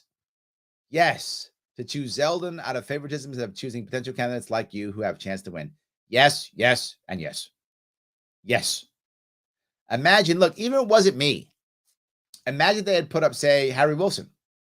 Harry Wilson's a crossover candidate, right? He's a crossover candidate. He's got Obama Street credit. He's a Republican. that guy might have been able to beat. And you can't do the Trump attacks against Harry Wilson.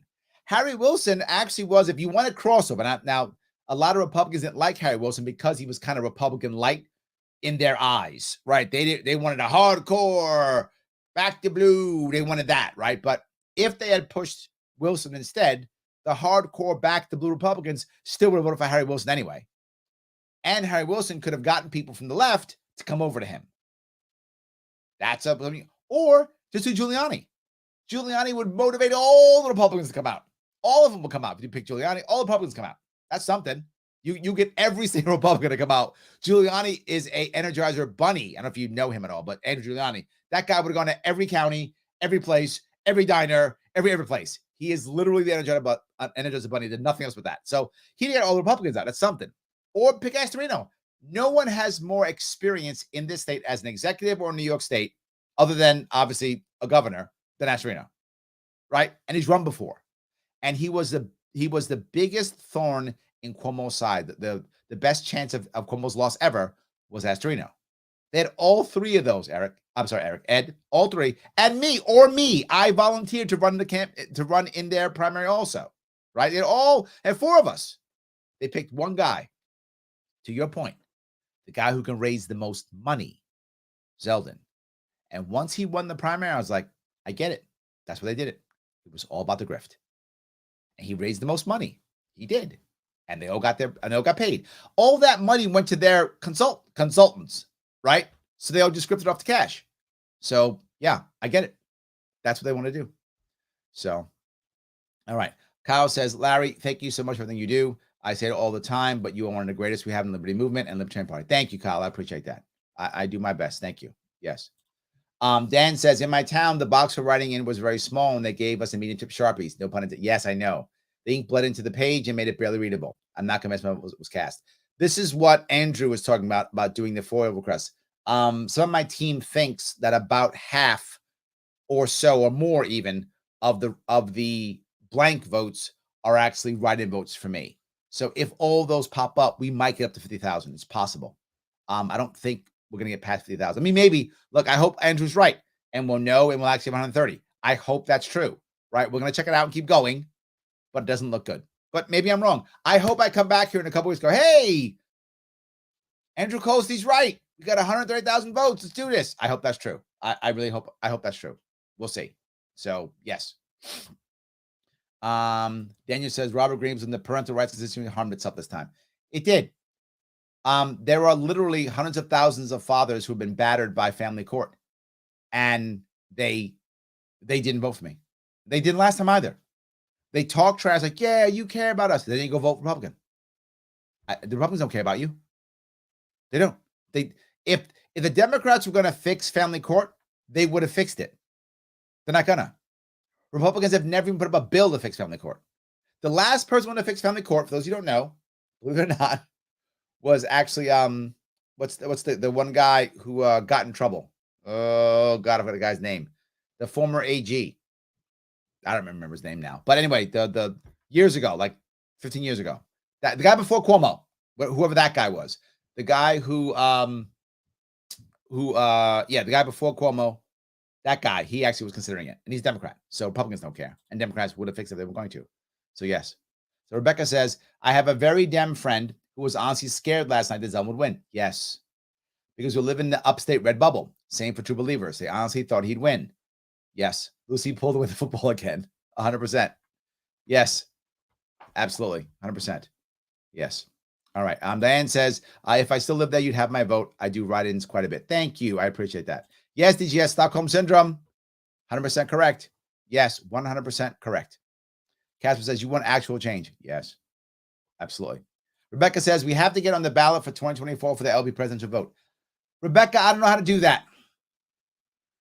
That's the problem, right? I don't know how to do that. How do we make this piece happen? How do we make that happen? If we have a good presidential candidate, which I don't know if we will or not in 2024, then that's good. We'll push that person, him or her, in New York State. What if we don't? What if we have a dud or someone doesn't care about New York State? Either one. Do we run somebody just locally in New York State? McMullen did that, by the way. McMullen in Utah, he ran for president just in Utah in 2016? Do we run somebody for president just in 2024 and just in New York State in 2024 just to get the ballot access? Maybe. It's a possibility. Maybe. So Dave says, and Dave, thank you for showing up, brother. You show up, you donate, you're here. Thank you, my friend. You're also great. Thank you so much. Zell will probably run for Senate in 2024. Ooh. Not bad. Who's going to run against? Gillibrand? You think but he can't beat Gillibrand. I mean, this, to be forward, guys, I mean, maybe he's running for grift. Yeah, you're right. Sorry. He'll grift. Zeldin might grift that one. Yeah, there's no way. I mean, you can't win a statewide election as a Republican in New York State. Senator statewide, still 3-1. It's going to be worse. So, yes. So, yeah, we'll see. Yep. Lyndon says, run in PA, then I can vote for you. I appreciate that. I don't live in PA, though. Look, a lot of people say, come to my area and do this, right? And Dave just says, come to Iowa. I appreciate those things. I do. But who am I to go to Iowa, Pennsylvania, whatever, and go, hi, I'm Larry from New York. Let me tell you how to run your state or county or city. I wouldn't want someone doing that to me, right? And then like when Hillary Clinton came to New York and said, I'm a senator now, which, like idiots, we just brought her in. She's not a New Yorker. She's nothing about New York. But I wouldn't want that. So I feel kind of awkward heading over to whatever Iowa and going, let me tell you how things work. I don't know Iowa. By the way, I've been to Iowa. I love Iowa. And interesting tidbit, I am an honorary lifetime member of the Iowa Libertarian Party. So you might not know that, but I am an honorary lifetime member of the Libertarian Party. I went there a few years back, a couple times, and I raised money for them. And I donated back my speaker's fee, which I would often do when I go to Libertarian Party. I'll just raise money for them and give the speaker's fee back. And they made me an honorary lifetime member because of that. So there we go. You might like that. But I don't want to go to Pennsylvania and then tell them how to run Pennsylvania. Now, could I go to Pennsylvania and live there for a while and then maybe run locally? Maybe, because then I would know the local people, the local area. Then maybe, right? I could transplant, wait for a bit, learn, meet some people, join a local party, help out, do the right stuff, raise some money for people. Then maybe. So if I wanted to run someplace else, it's a minimum of 5 years, if not 10 or 20, before I would feel comfortable. It's not my backyard until I go and live there and it becomes my backyard.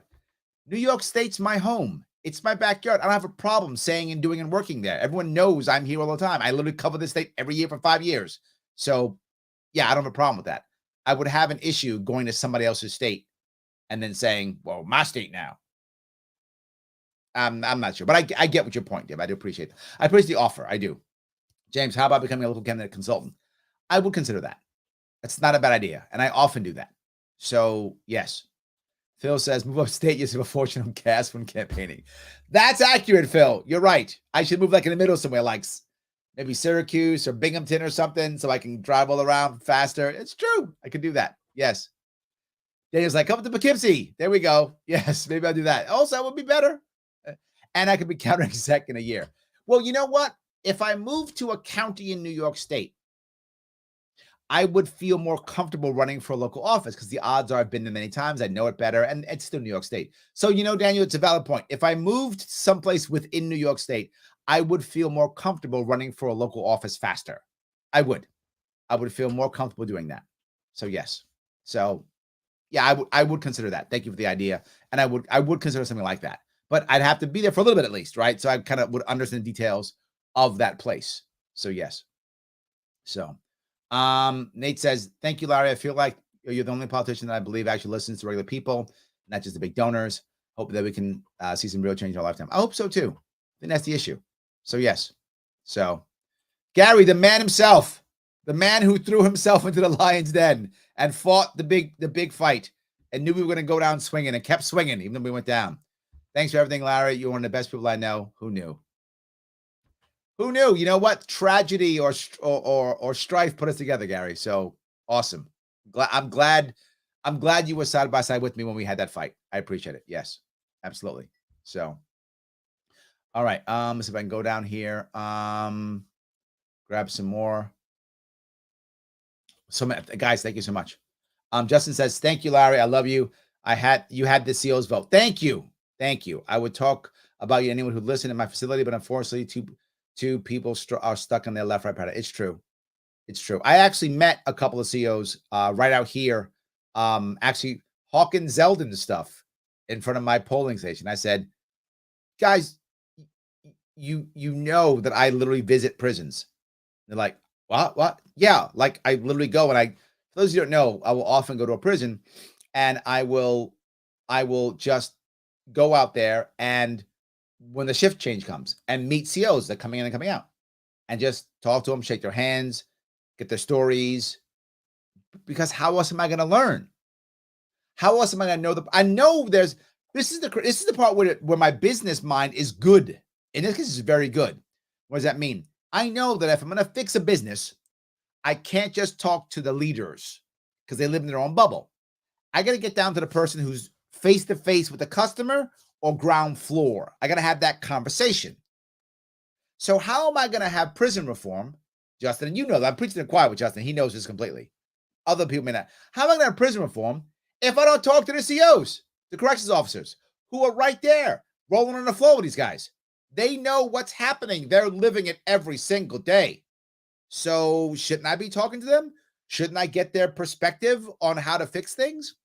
People think, and they're wrong. They think corrections officers don't care. They just mean. Corrections officers also want reform.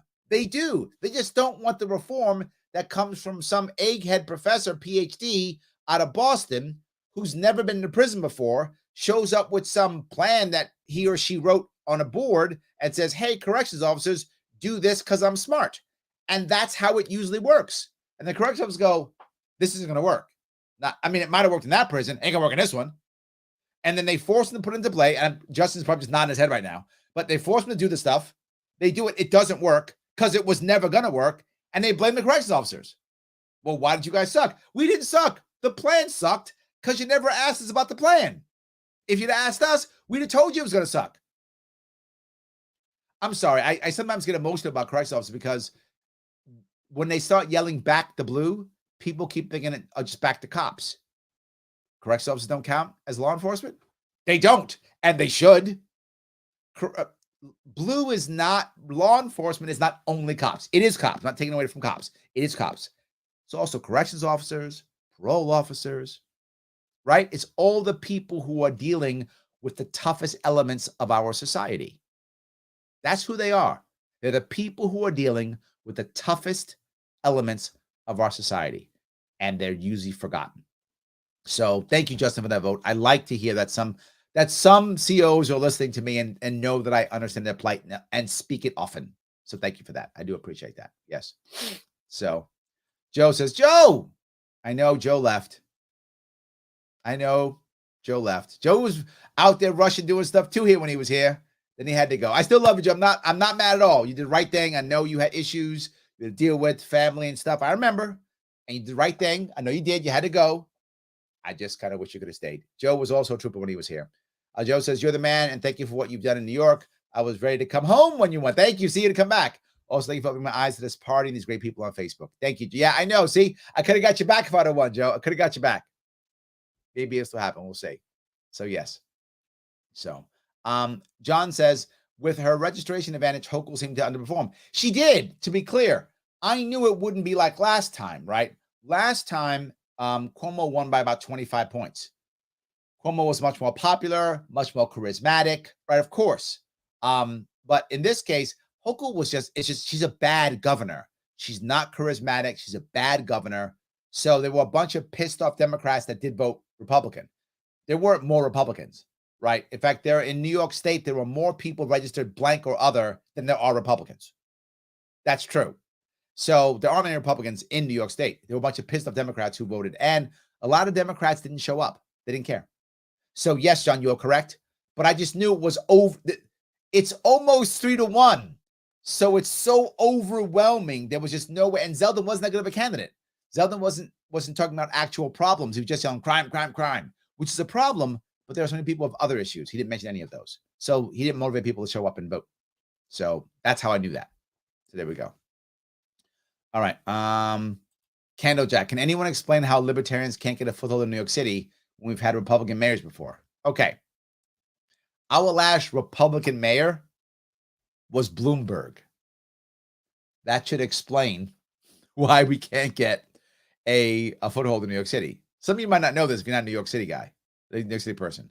Our last Republican, yes, I'm doing air quotes, mayor was Bloomberg.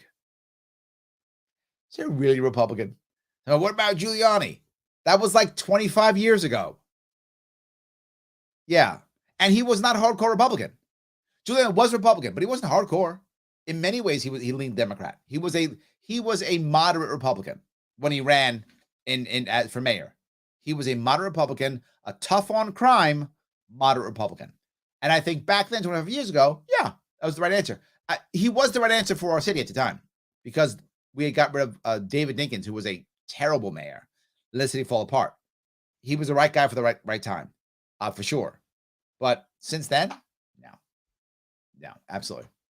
Jennifer says, over 1 million most Republicans have left New York. Even then, Zeldin only lost by 400,000 when it should have been a landslide. Yes, thank you. That's I think exactly the point I think that John was making. Yes. So there are a lot of disenfranchised Dems to tap into millions. It's a huge opportunity for the Libertarian Party. And they knew that, Jennifer. They knew that. And that's why they threw us off the ballot, because they did know that. Absolutely. So, yeah, absolutely. Daniel says, will there be no more third parties, correct? Unless someone can get the 45,000 in 6 months. No. 6 weeks, Daniel. 6 months? Easy day. Easy day. That's nothing. If they give us 6 months to get 45,000 signatures, no problem. No problem. Done deal. 6 weeks, early spring. That's the problem. Correct, right? Correct. There are officially 2 other independent parties, the Conservative Party and Working Families Party, but they're not. They're parasite parties. They just do whatever the Republican and Democrats say. So, yeah. So, all righty. Ty says, virtue signaling to get the first female governor is the biggest reason Kathy won. I'm not sure. I'm not sure that's true. Razor, you back, making yourself look bad. You da real homie da clown. Are you just trolling, I guess? I guess. You making yourself look bad. You know that, right? I feel for you, Razor. And I'm not joking. This is not to be. I feel for you because either you're just trolling, which you have nothing better to do but troll me. Sad. Or you honestly believe this. And that which means you have deep, deep Stockholm syndrome. Your boy got his ass kicked as he was gonna. I was gonna too, but he lied to you and you ate it up. I didn't lie to my people. They knew what was up. So yeah, I don't know. I don't know. You make yourself look bad, but it's fine. You want to keep trolling, troll away, I guess. There we go. Yes. Let's see here. See if I can go down here more. The Frankenstein wrong thing, it says, never let it be said you didn't work your ass off, hit the streets, got your message out there every single day. I tried, man. I did. I tried. Daniel says 130K would not have made a difference at all with Zeldin. It's true. The power of false hope and short-sightedness and a signal your fellow citizen Dems and reps don't care about anyone's voice but their own. Yeah, that's the funny thing, right? If we would have got to 130, and it was my whole point, I didn't think me getting to 130 was going to change the outcome of the election. It would have been the same outcome either way. The difference is we would have had a party to fight with afterwards, right? That was the entire goal, to have a party to fight with afterwards. That's it. So yes. Lil J says, thanks, Larry, for the hope. We'll get them next time. Side note, can your NIST plan work for third world countries? Generally speaking, no. Now there's an exception. My NIST plan, for those of you who don't know, the NIST plan is creating a fund that you could use with investments so that you can pay for other parts. Not 100%, but generally speaking, for 2 reasons. When the way you do it is one of 2 ways: through finance, as in Singapore, or through natural resources like Norway. Norway's oil. Both of those are ways they grew it. Most undeveloped countries either don't have the financial wherewithal, the financial skill set, the financial trust in the market to pull it off for finance. And most of the natural resources are controlled by outside countries and outside companies. So if they were to, take locally, have their own resources, and then perhaps use a a foreign bank like a Swiss bank, Luxembourg bank, maybe even Singapore in theory, to run it? Maybe. They'd have to do those two things. Right now, the West and China have and the World Bank have far too much control over the natural resources. If they didn't do that, they could, but currently it's not set up for that. Hope I answered your question. That's how they could do it in theory, but they'd have to default on their debt to the World Bank or go back on their deals with China or the West. They could do it, but they risk invasion, they risk embargo, they risk sanctions, they risk all those things. So we've set them up so that it can't. I hope that makes sense. We've set them up so they can't do that, or most can't do that. So I hope that makes sense. Libertarian lady, Larry Sharpe, don't stop ever. You can connect. Can you connect with Spike Cohen to further the You Are the Power agenda or helping get local libertarians elected in local elections? Maybe. I think all those are possible. I gotta just, kind of chill, right, and do that. I gotta figure that out. So yes. Raise it. I get you on my side finally. Dude, you only campaign in rural conservative areas. Everyone in New York City controls everyone. No. I campaigned everywhere, all 62 counties. The reason why I campaign often in rural areas is it's easier for me to actually get press, right? In New York City, so much is going on. I'm one of 1,000 things going on. It's harder for me to get press. When I go into all other rural areas, not as much is going on, I can get press. So I do the New York City things, but you don't see it because it's not in the press. When I do the other things upstate, you see it, it's in the press. That's the big difference, right? I go up to Plattsburgh, I get in the press. I go up to Steuben County, I get in the press. I go to Brooklyn, nobody cares. I go to Queens, nobody cares. So that's the issue. I do the things. It's just very hard because the press doesn't show it. I hope that makes sense at least. So thank you. Maybe I'm getting you on my side. Raise, hope I get you on my side. I'm trying. Absolutely. Yes. Harrison says, but Zeldin was the best performing GOP candidate by percentage in 2002 and the best for numbers in 1970. Yes. Yes. Yes. That was, I never said he wouldn't be that. I said, Harrison, he cannot win and would not win. And he couldn't win and wasn't going to win. So why not support me? I could have actually won. So you can get the best performing loss, nice, I guess, or a win. Did the best performing loss help New Yorkers? No. So I don't want the best performing loss. I wanted a win. I could have delivered that. I'm not saying you're wrong, though, but he did do well, but did well not because he was a good candidate. Zeldin's a terrible candidate. He's a terrible candidate. He did well for two things. He grifts well and raised lots of money. He raised $12 million, $13 million when the last guy only raised about 4 or 5. So great on fundraising. That's awesome. But a lot of that's because of Nick Langworthy before with you. Nick Langworthy is an amazing fundraiser. I don't like the guy, but he is an amazing fundraiser. I got to give him that 100%. He raises tons of money. He's great at that. So he got a lot of money. And two, Hochul's terrible. Hochul's a terrible governor. She's terrible. Anybody would have done better against Hochul. So Larry, taking stuff away from Lee Zeldin? I am. He's a terrible candidate. Yes, he's a bad candidate. Just he had Nick Langworthy give him tons of money, and Hochul's terrible. Worse than Cuomo when it comes to charisma. Cuomo was the spin charisma master. Like literally, he's screwing you over and petting you in the head. Hochul can't do that. So yes, you're correct, but so he flipped other races red. I live in New York State. Why do I care? I'm not saying you're wrong. I'm going to be clear, Harrison. I'm not saying you're wrong. I don't care. I want New York State to be better. He can flip all the races he wants. Is New York State better? Flip races all over the place. I don't care. Is New York State better? So anyway, Anth Barone. Also, something I should say, I get that you are a big tent kind of libertarian, and I love you for that, but why bother trying to appeal to conservatives when the win sports anyway? Because I have to appeal to everybody. That's why. I have to appeal to everybody. And I try to, right? I try to appeal to all of them. The reason why conservative in this party, people have asked me, Larry, why don't you run as a Democrat? Or get Democrats on your side? I have considered that. I have. The problem is the Democrats in this state are a machine. And I mean a machine. There is no way I'm going to get Democrats to let me run in their primary. No way I'm going to get them to let me get nominated. No way the Working Families Party would ever nominate me. No way they would ever let me in their party. No way they would ever support me. They would never do it. Why? They have no incentive. They're a machine. It's never going to happen. So if I'm going to get any support from a major party in New York State, it has to be the Republicans and conservatives. And the example I'll give on the opposite side is, as I said, Utah. McMullen got support from Democrats. Why? Because in Utah, it's 4-1 Republican to Democrat. In New York State, it's 3-1 Democrat to Republican. So I only have that option realistically. So I think that's the reason. I hope I answered your question. They're the people who I could get. I need all of them, but the ones that I can get to get direct support is that side because of the state that I live in. Hope that was clear at least. So yes. Zeldin was just scripting. Yeah, absolutely. Yes.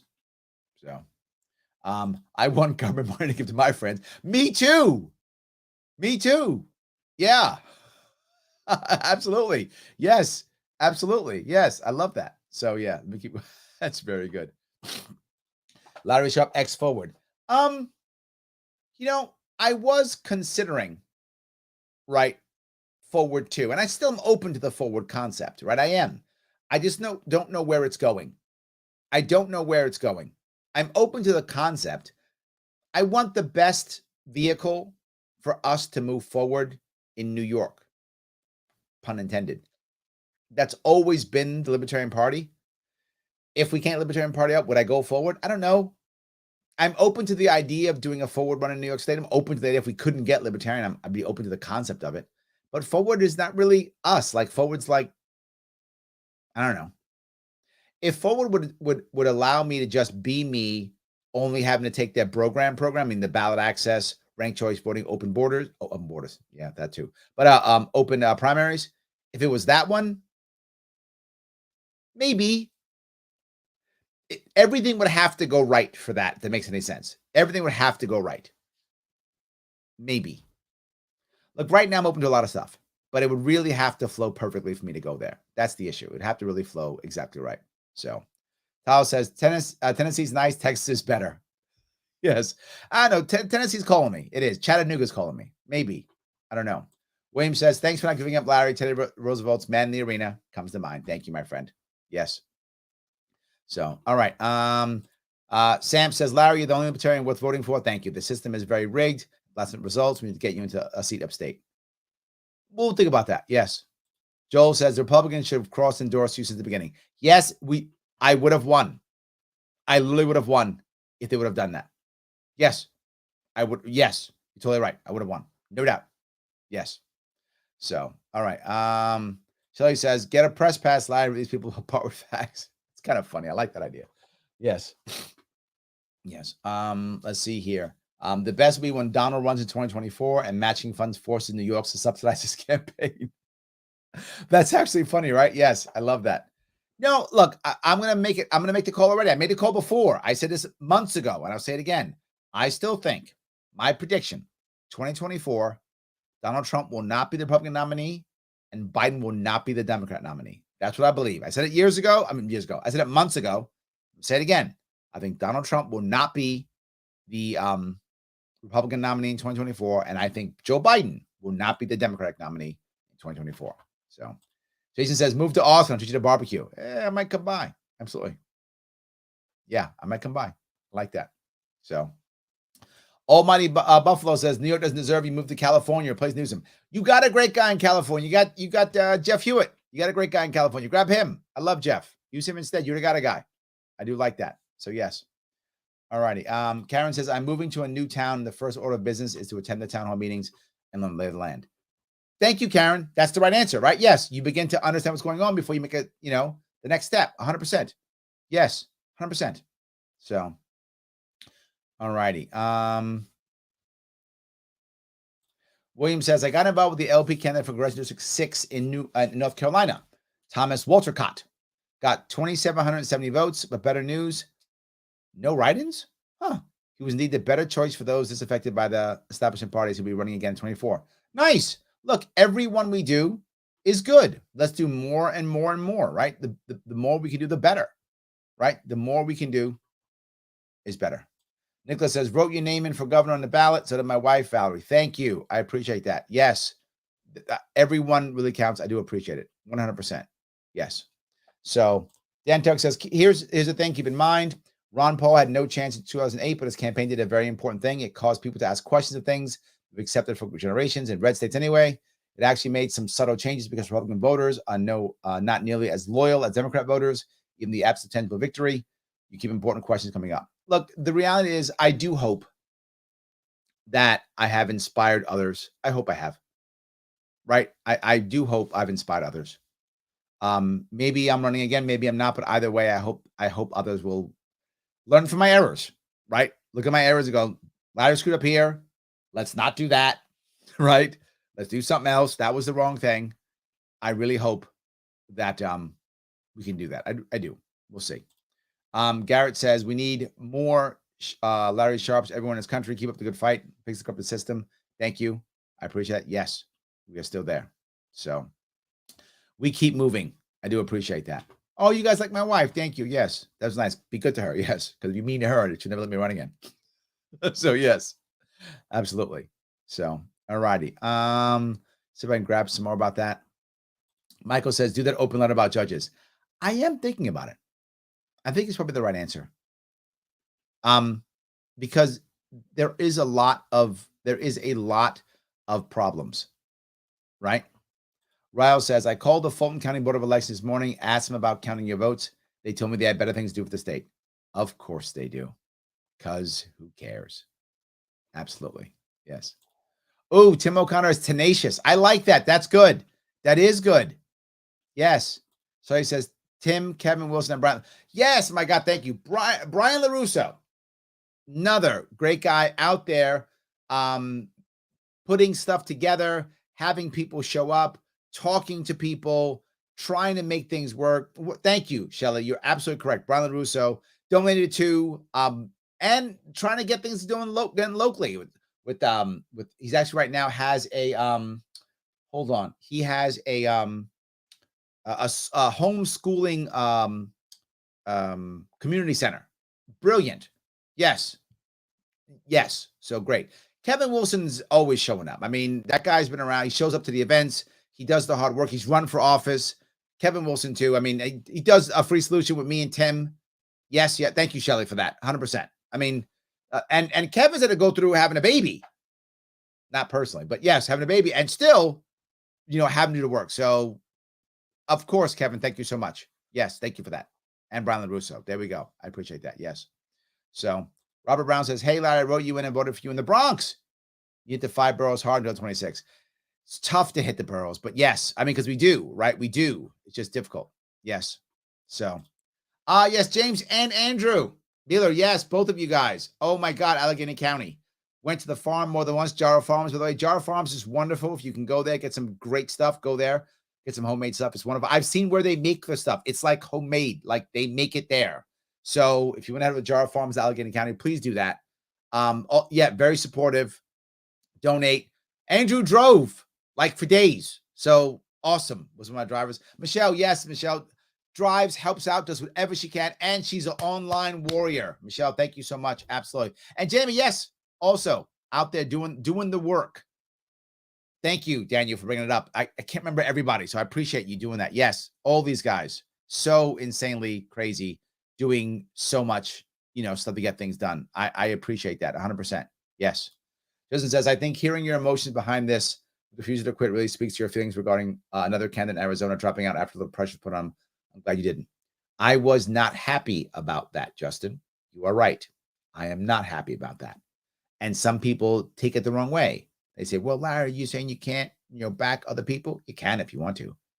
But running as an LP and then dropping out and endorsing somebody else after you've taken our time, money, energy, and you give it to somebody else, when we're out here busting our rump, trying to fight to the end, not okay with that, Justin. Not okay with that. So, yes, not okay with that. So, all right. Let's see here. Paula says, I hate Howie's policies, but he's very likable and definitely polite. I wish he were one of us. I agree. If I could turn him, and guys, remember, one reason why I talk to the left so much, don't forget this. It's important to know. Thomas Sowell used to be a Marxist all the time. Used to be a Marxist. Now he is one of the best libertarian thinkers we have. So if I can get a couple more of those, yes. Let's get a couple more of those. 100%. So as I always ask you guys, and I'm going to change a little bit differently this time, as I've asked in the past. In the past, if I should like, comment, and share, please do that, of course, as always. Always support my sponsors, right? The World's Smallest Political Quiz, if you can. If you want to donate, please donate to the campaign. Why? Campaign's over. Because I still cross the state. So if you want to keep donating to the campaign, please do so. Everything I do is transparent. I'm going to be crossing the state again, as I always seem to do. So I'll be back at it again, trying to keep going, helping out people locally, whoever runs, trying to get people to understand what's going on. If you want to support this show, you can. Do Patreon if you can. $10. Patreon.com/Sharpeway. The link is there if you want to help out. That will support this show specifically if you want to, or you can donate if you want to, or free. Two things that are free, no money, free. To hit that link, go to the World's Smallest Political Quiz, and or just like and comment and share and click that button. It will be great. That subscribe button. Be awesome. Guys, thank you so much for today. I'll be on Kennedy tomorrow at 7 p.m. I might do a show tomorrow, but I might not. But I'll be on Kennedy tomorrow either way. I'll see you all very soon.